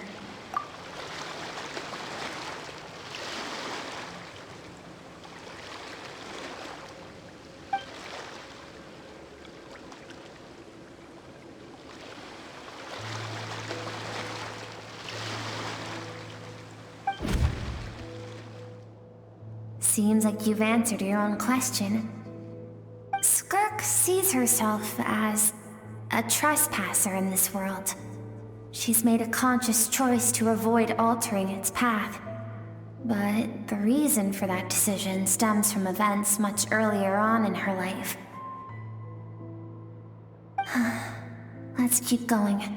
It's still a long way to the source of the river.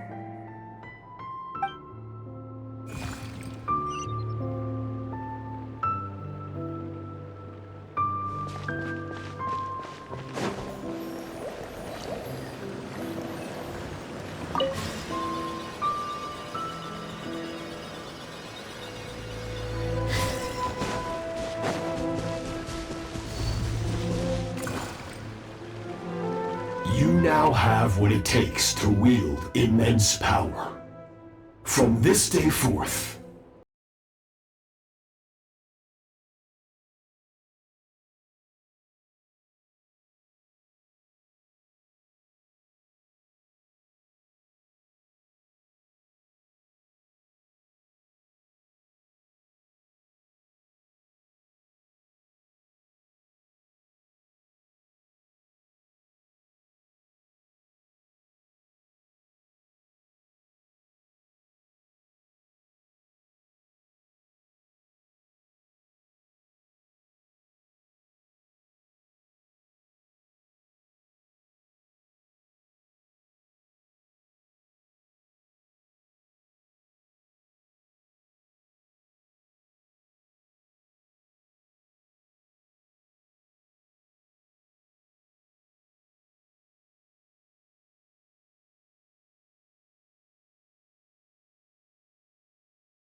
for human evolution.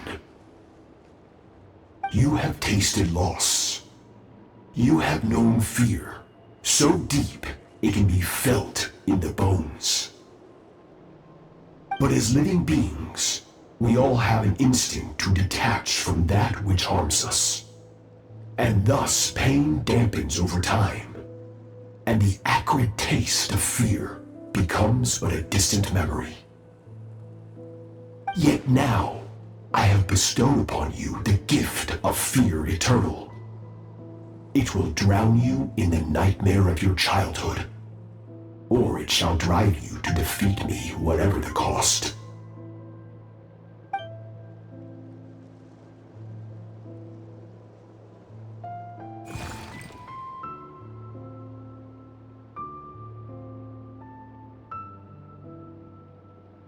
That is what Skirk's master, the foul Sertologi, looked like at one.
The scope of his power is impossible to understand until you experience it firsthand.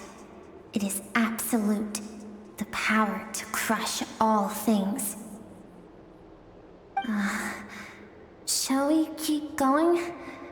Let's see. We're about halfway there.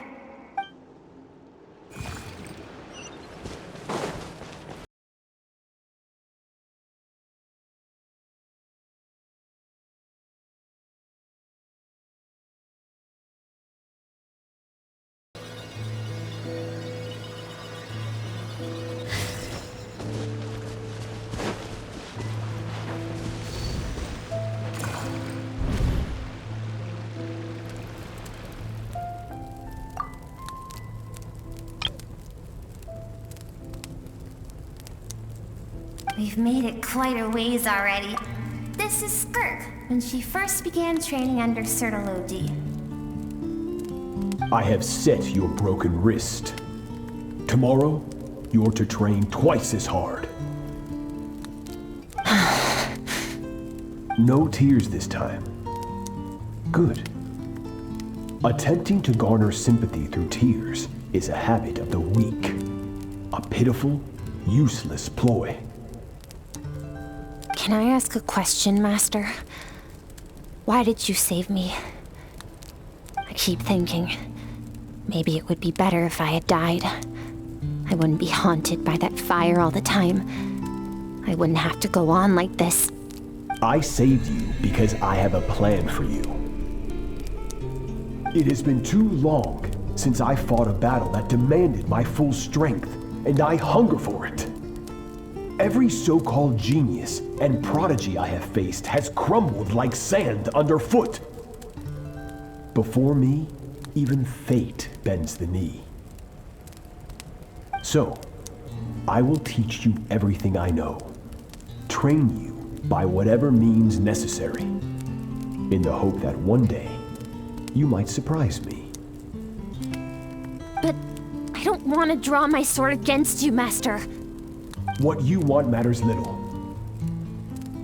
Among the boundless sea of stars, the cries of the weak are but faint murmurs that disappear into the void. You of all people know that well.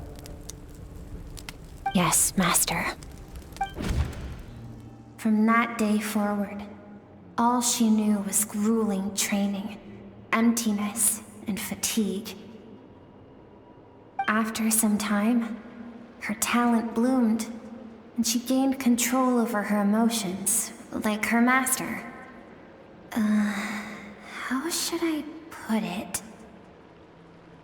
It was not that human emotion disappeared from her heart, but that reason came to dictate all she was allowed to feel. I suppose it was at this point that she became the Skirk you know today.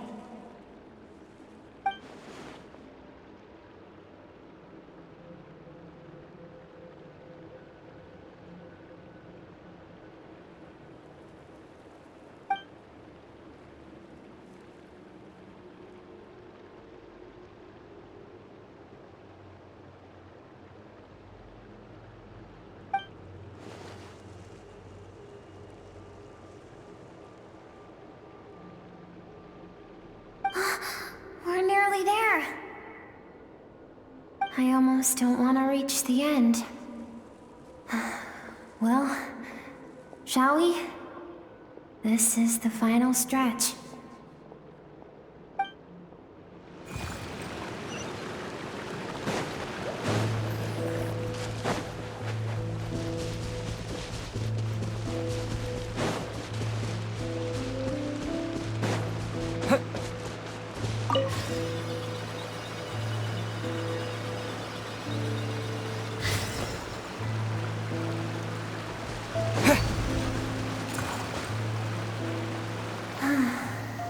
These are Skirk's happiest memories.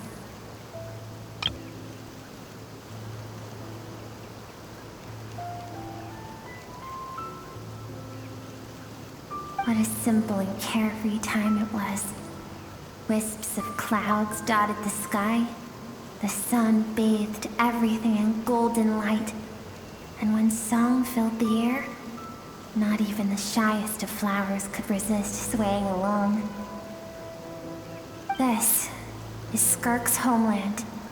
She was so curious about everything as a child, always skipping school to go exploring instead. There was so much to discover.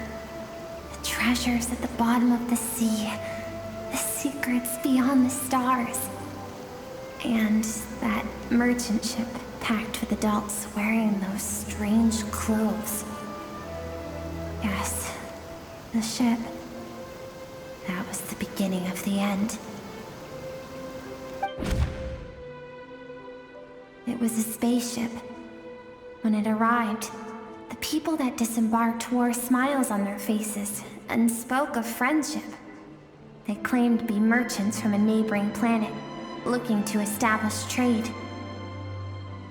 Skirk's parents, her relatives, her neighbors, everyone welcomed the newcomers with open arms and allowed them to explore the planet. To them, the visitors were guests and should be treated with hospitality. No one had any idea of what was to come. Several months later, an army of unknown origin arrived without warning and carried out a ruthless campaign to destroy everything and everyone on the planet. Skirk had skipped school that day, like so many times before, so she was not caught in the immediate wave of destruction. But when she came home that day, only fire and ruin awaited her.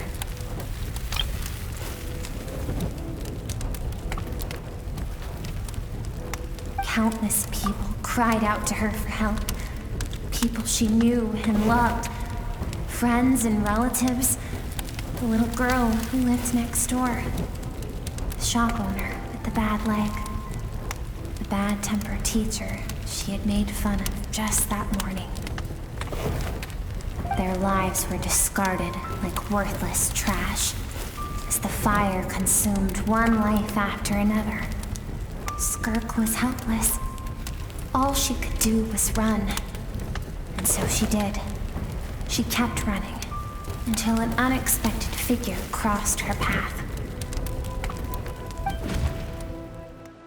If Sertology hadn't been there in that moment, the fire would have claimed her life too.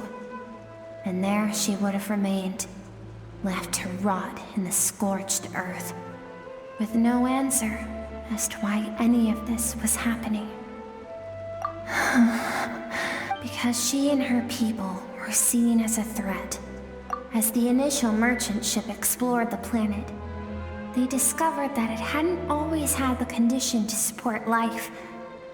Yet there was evidence of human activity, even during the periods of extreme heat or cold in the past. Further research revealed that, over time, the people of this planet had evolved the ability to adapt to any type of environment or energy source. For that reason, the outsiders viewed them as a potential threat, and decided to eliminate them before the threat could rear its head. And so, the army was called, and the so-called danger was wiped from the face of the planet. Senseless, isn't it? Deemed a threat because of a gift they didn't even know they had. Perhaps it was their own innocence and kindness that doomed them.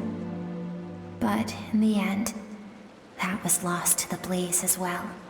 If those with power get to decide good and evil, then all you can trust in is the sword in your hand. And so, before death could claim her, she ran.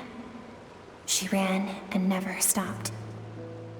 No one wants to relive their most painful moments. Well, that brings us to the end of the story. This is as far as we can go. Skirk is waiting over there. For both of us. Let's go to her. It's time to fulfill my purpose. And my greatest wish over all these years.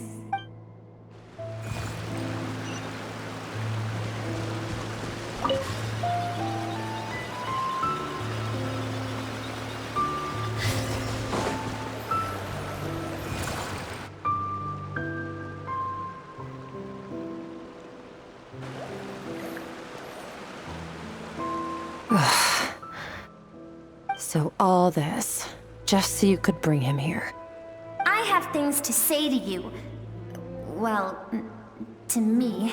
I want someone to witness our reconciliation, even if it takes an argument to get there. And he is the best choice in this moment. Her suppressed emotional self. The version of herself she keeps locked in the recesses of her mind, stifled by reason. All those rejected impulses, those discarded aspects of your past selves, they are a part of me now. I am who you used to be. Someone you have refused to face for too long. So, I came to face you instead.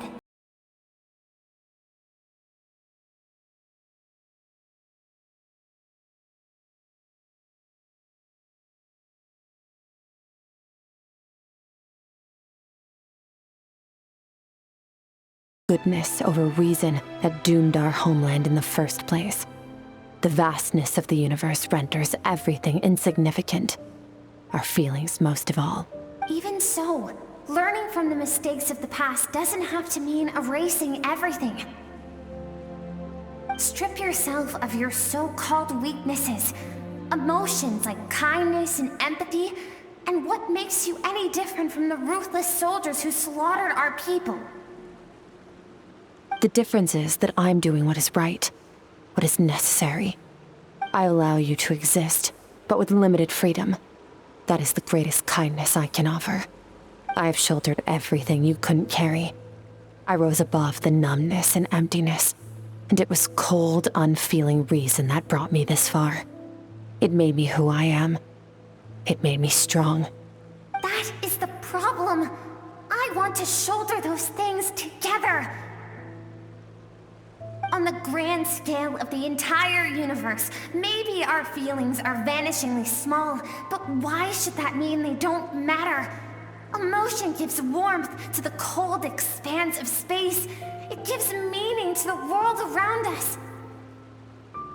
Think back to those nights of gazing at the stars, those afternoons of exploring the unknown. Think back and let them grant you peace. A brief respite from the pressure you put on yourself.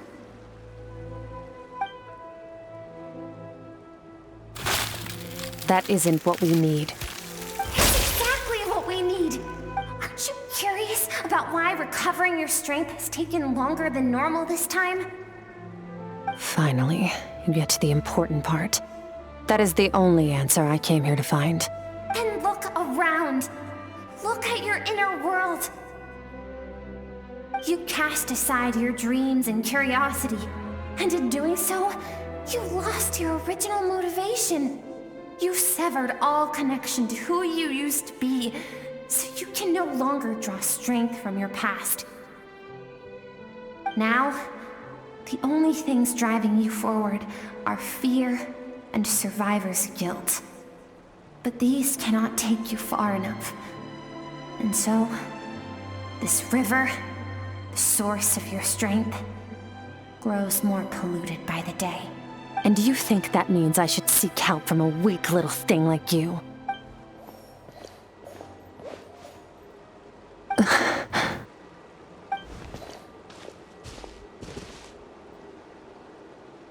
Thank you for saying that. I knew bringing you here would be the right choice.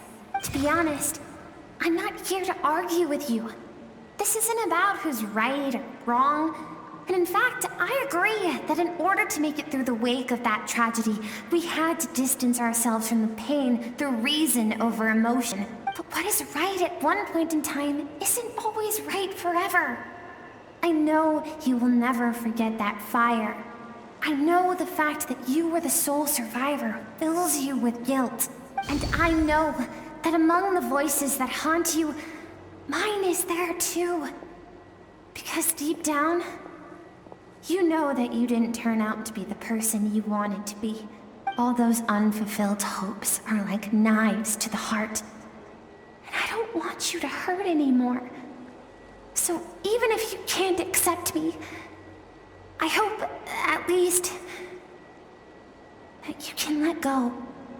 I keep thinking, maybe it would be better if I had died. I wouldn't be haunted by that fire all the time. I wouldn't have to go on like this.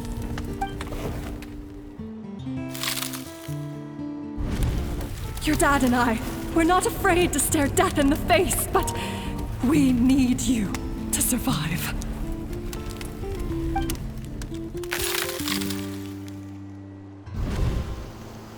I'm sick of being a kid. There's so many amazing things out there, and I'm ready to see them all.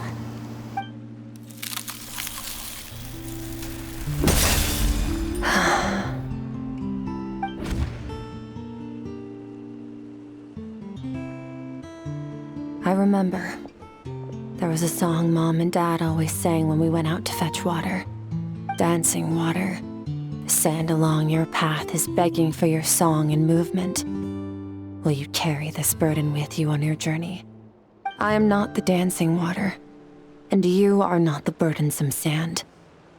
But if this is your wish, then I will carry you with me until the end.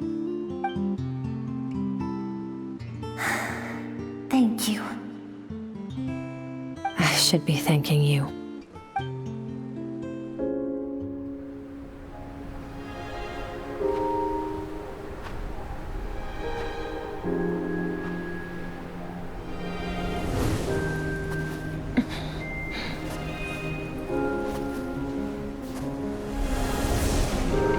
Run, Skirk, run! Remember, leave no one alive! Heed my words, Skirk.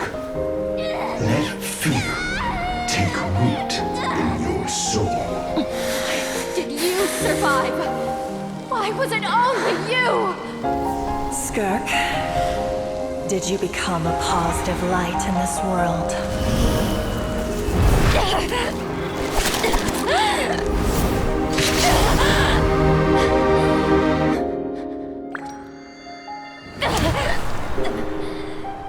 Hey, this doesn't have to be the end.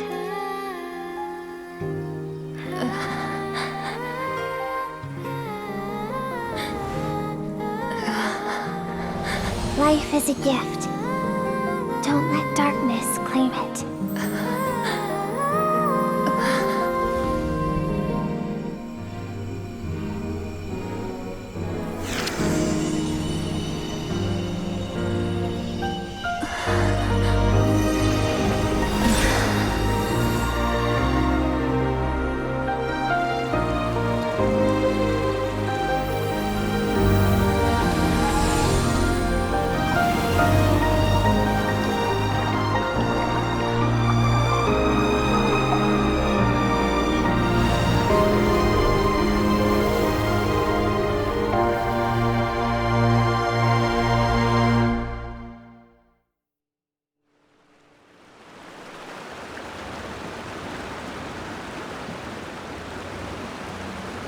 So, you saw my memories then.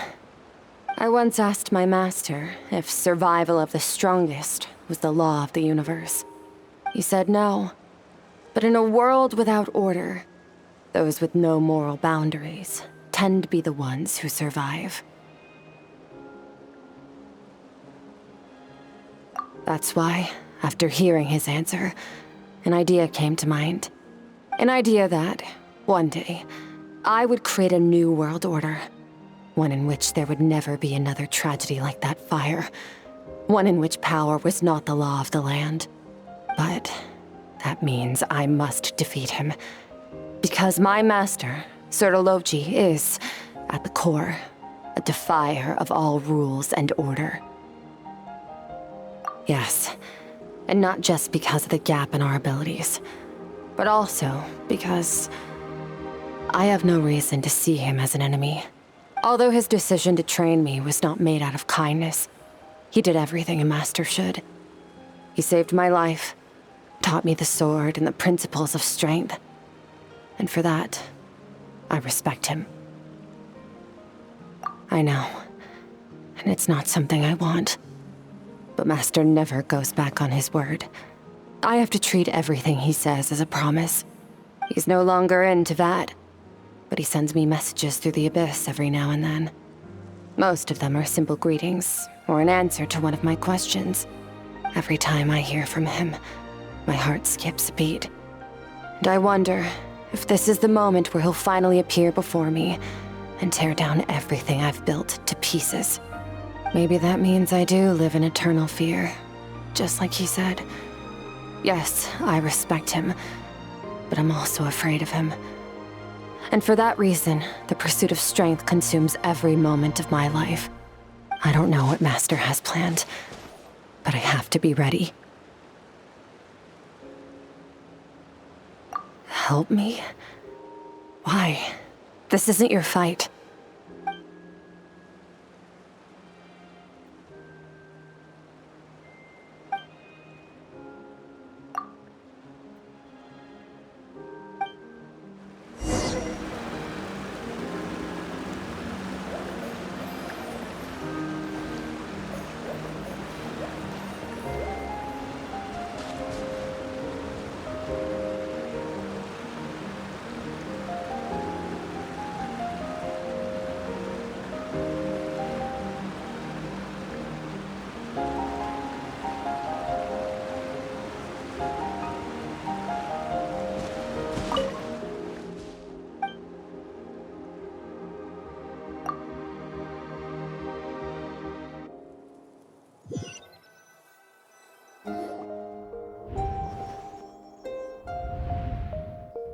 Oh, you're finally awake!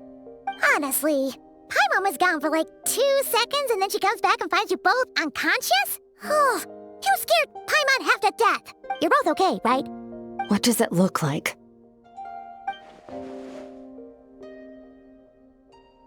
Only water from the source can cleanse the rot and filth that flows from the past into the future. I taught you to incorporate the experiences from your journey into how you fight. I suppose what happened today will become an inseparable part of who I am. Okay, so Paimon feels like she's missing some important context. But whatever. Paimon brought back tons of delicious snacks! Let's dig in!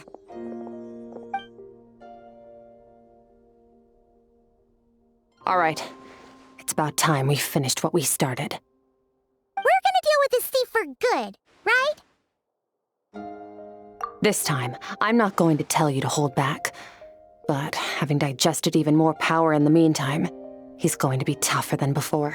The good news is, we have no reason to pull our punches this time. So, let's go. Same place as last time.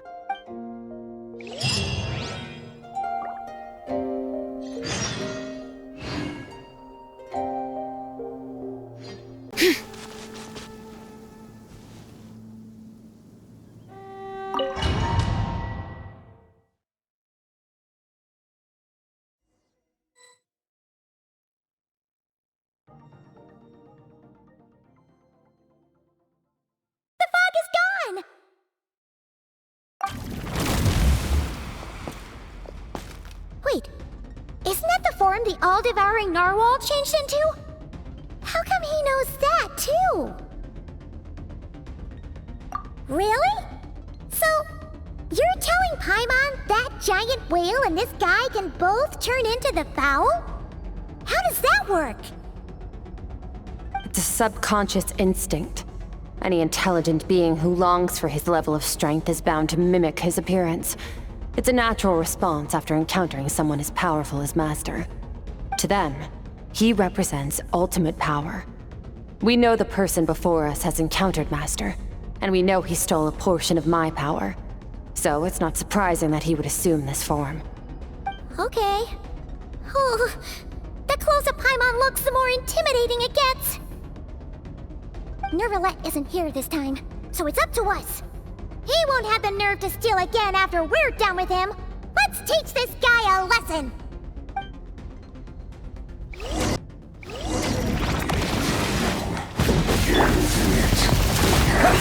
Wipe out!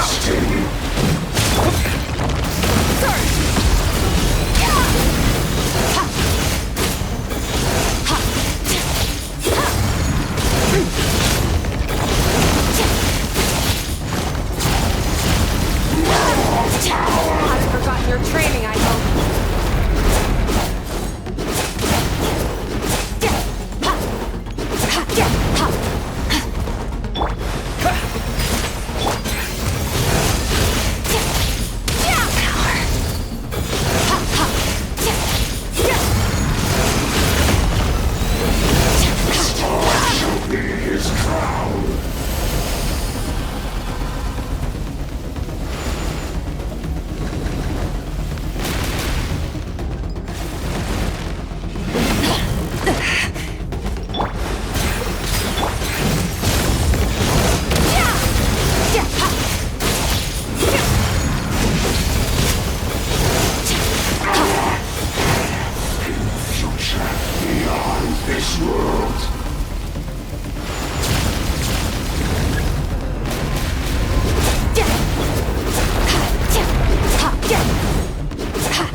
Bombs away!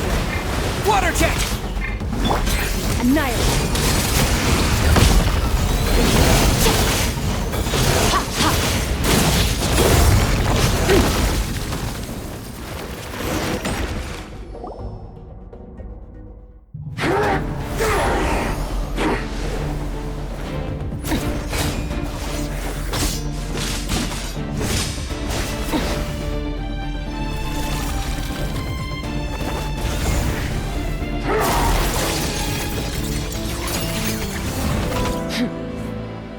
Haven't had enough of my power.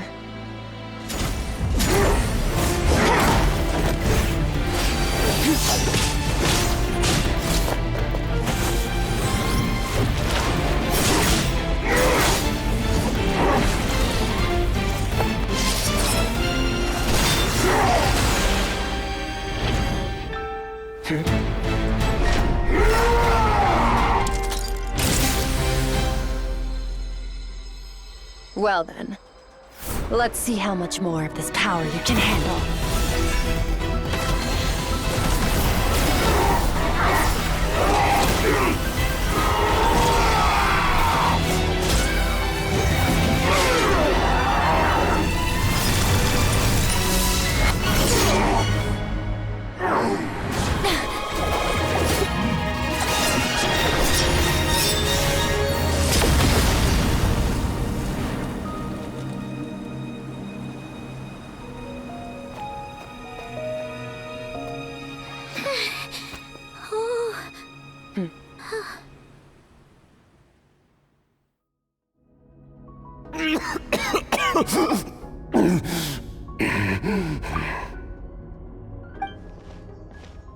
Well, have you come to your senses? You saw that my body was at its limit. So, you deliberately channeled your power into me, knowing that it would destroy my shell from within. Such power, such keen battle instincts. So you must be... Skirk, Sertologi's disciple. How long has it been? How long has he been away from Teyvat? Hundreds of years. Hundreds? Sorry, it's a lot to take in. I should introduce myself. I am Skofnungr, a friend of your master and one of his followers. This is the first time I've heard your name, Skirk. But hundreds of years ago, I knew you existed. And I knew you would come here. Hundreds of years ago? Sounds like you and Master have quite the history. Care to tell us about it? Of course. Might as well take advantage of a clear head while I can. The story starts a long, long time ago. I was born into a noble family in Conria. As the eldest son, I was set to inherit our title. But I contracted an incurable illness as a child, and everyone gave up on me. I trained the sword harder than anyone else, defeated all of my peers. But it was all in vain. When other people looked at me, all I saw in their eyes was pity or a strange glee in my misfortune. Even my parents were just waiting for me to die. Over time, my heart hardened, and I became aimless.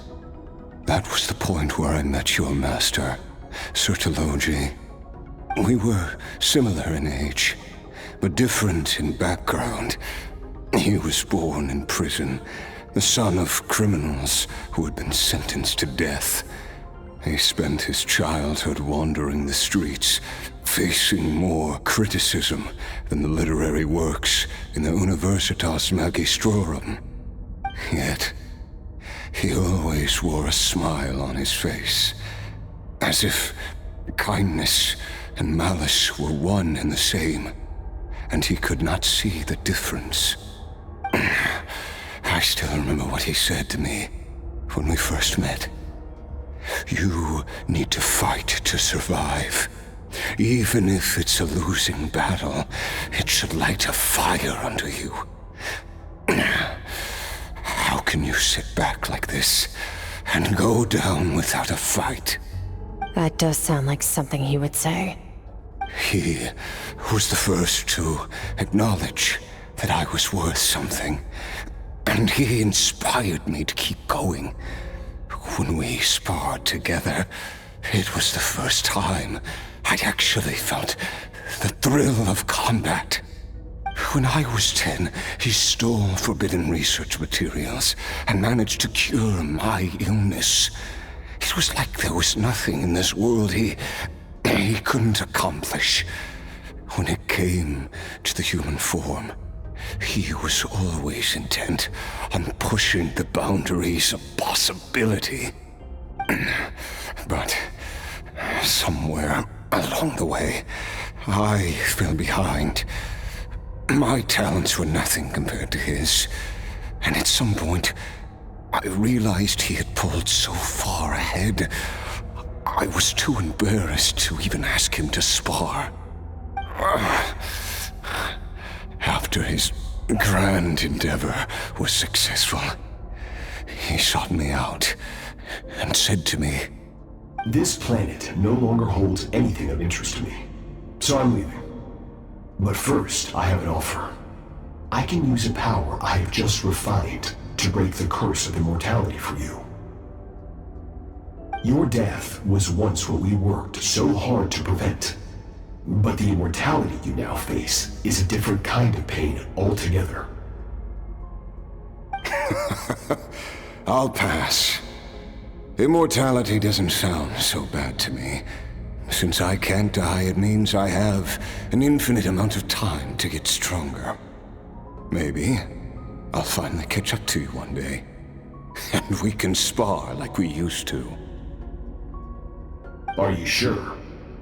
I cannot say when I will return. Your body, or rather, your soul, might not be able to withstand this curse. All I can do is try. After all, a wise man once told me, people need to fight for their own survival. Wise indeed.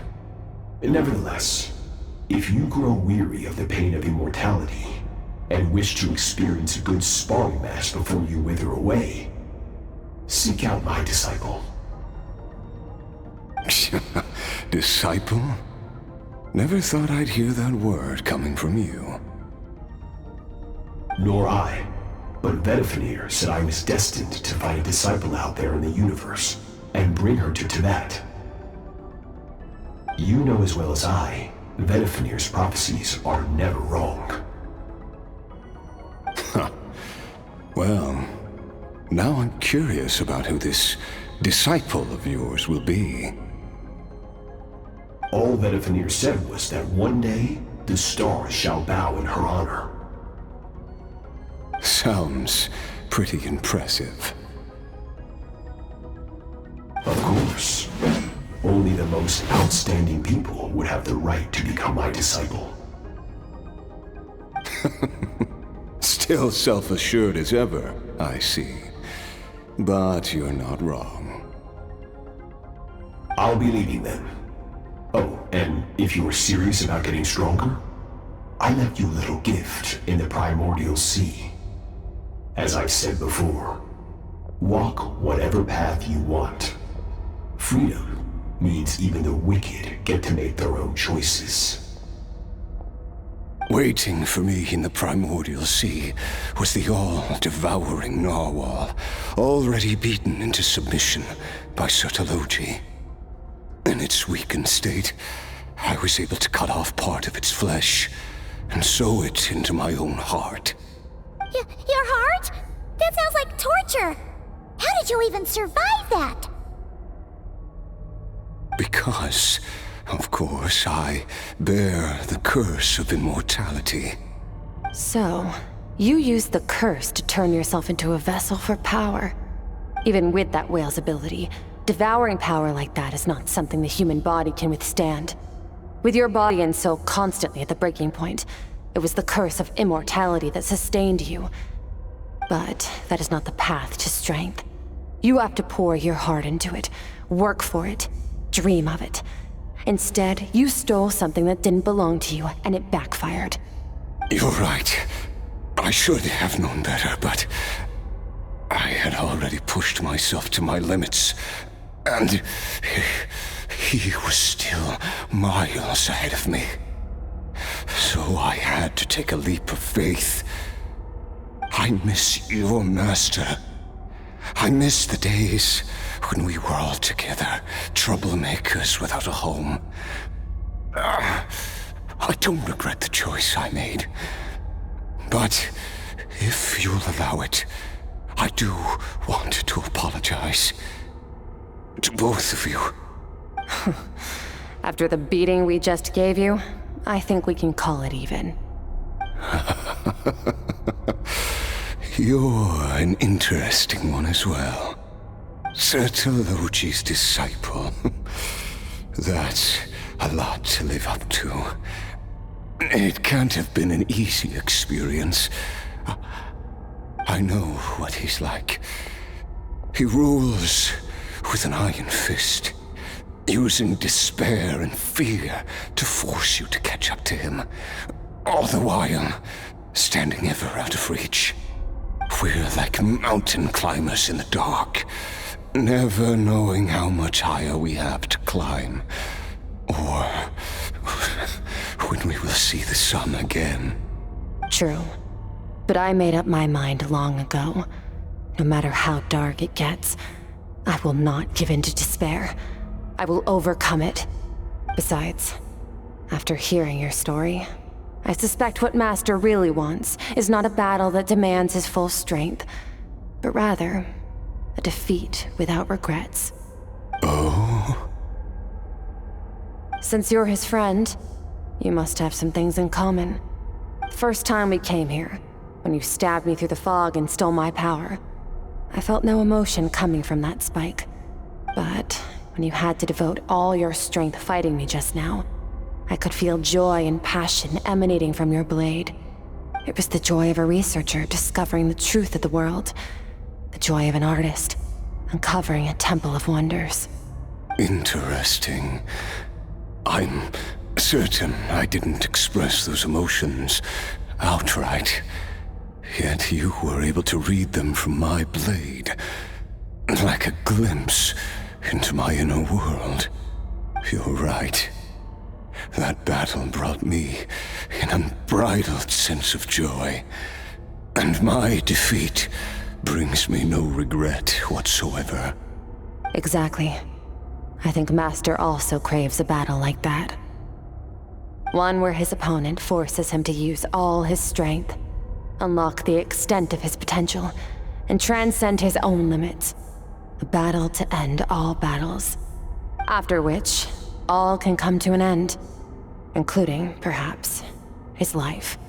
For that very reason, good and evil are meaningless to him.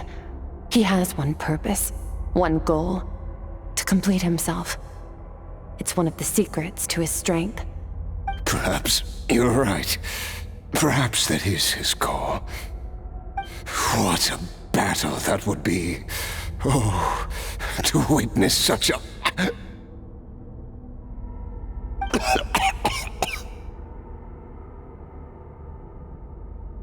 you okay? Too many different kinds of power are surging through my body. The curse of immortality allows it all to coexist, but it does not remove the pain. I won't be able to hold on to my sanity for much longer. What a shame. I would have loved to witness that battle. Sertologi once offered to free me from this curse. Now, I must ask that of you, Skirk. Can you release me from the pain? I can, but not through death, if that's what you were hoping for. It's not a suitable punishment for your crime. As an alternative, I can take your consciousness, along with all the power you've consumed, and smash it to pieces. The impurities will dissipate, and under the curse of immortality, your mind and body will regenerate. When that process is complete, you will be back to who you were before, no longer tortured by powers you can't control. But it will be a time-consuming and painful process. The decision is yours to make. I accept. And who knows? Perhaps I'll wake up in time to witness your great battle with Sertologi. I have faith that you'll be able to stand against him one day. Though I know it'll be a long and arduous road. If we are climbers in the dark, It appears the dawn has finally broken for me. But your ascent continues. At least, it looks like you are not alone on your journey. I will reach the top of this mountain, no matter what it takes. And you, Skofnungr, will be my witness at the end of all things. That's finally over. Let's get out of here. Huh! At least we don't have to make a mad dash for the exit like last time.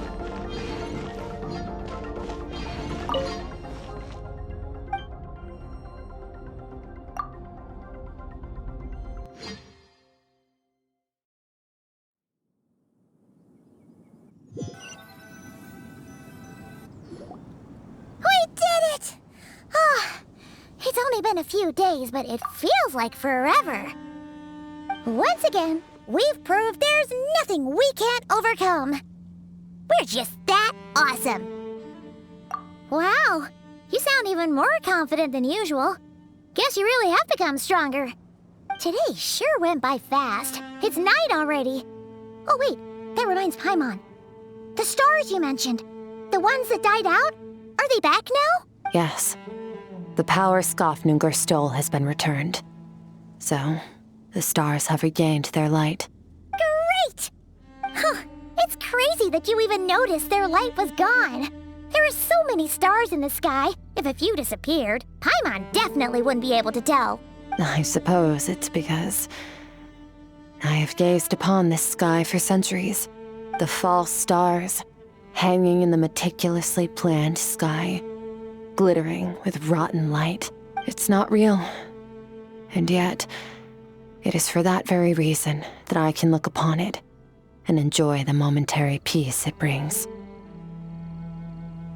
Even the most beautiful of bubbles has to burst. We will return to the real universe one day, whether of our own volition or not.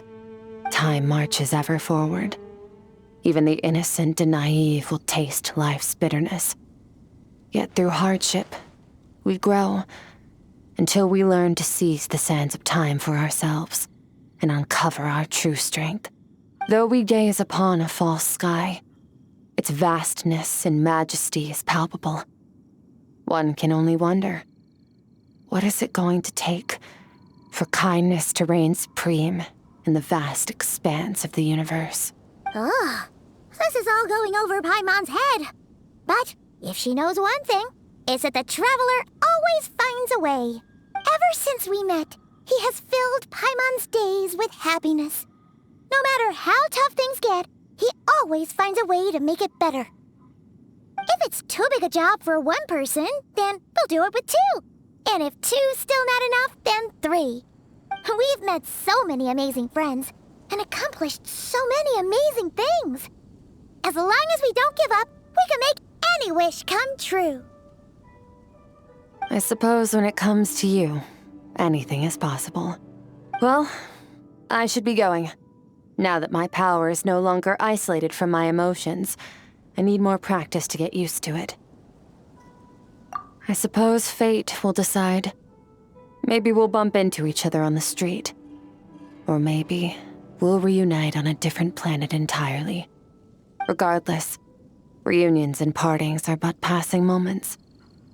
More than anything, I hope that at the end of this journey, wherever it takes us, we stand in a world reborn. One without war, pain, or forced partings. One where new life can bloom, even where there was once nothing but scorched earth. For this, we must all work to become stronger.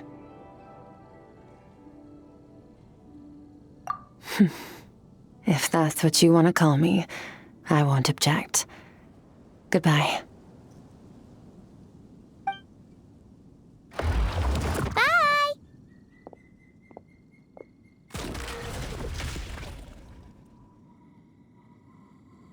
Is it just Paimon, or is she being nicer than before? We definitely count as friends after all that, don't you think? Hey, what do you think about camping here tonight? There's nothing quite like sleeping under the stars. Come tomorrow, we can continue our journey. Oh, and since Paimon treated you to that super nice meal at Wanmin Restaurant, it's about time you returned the favor.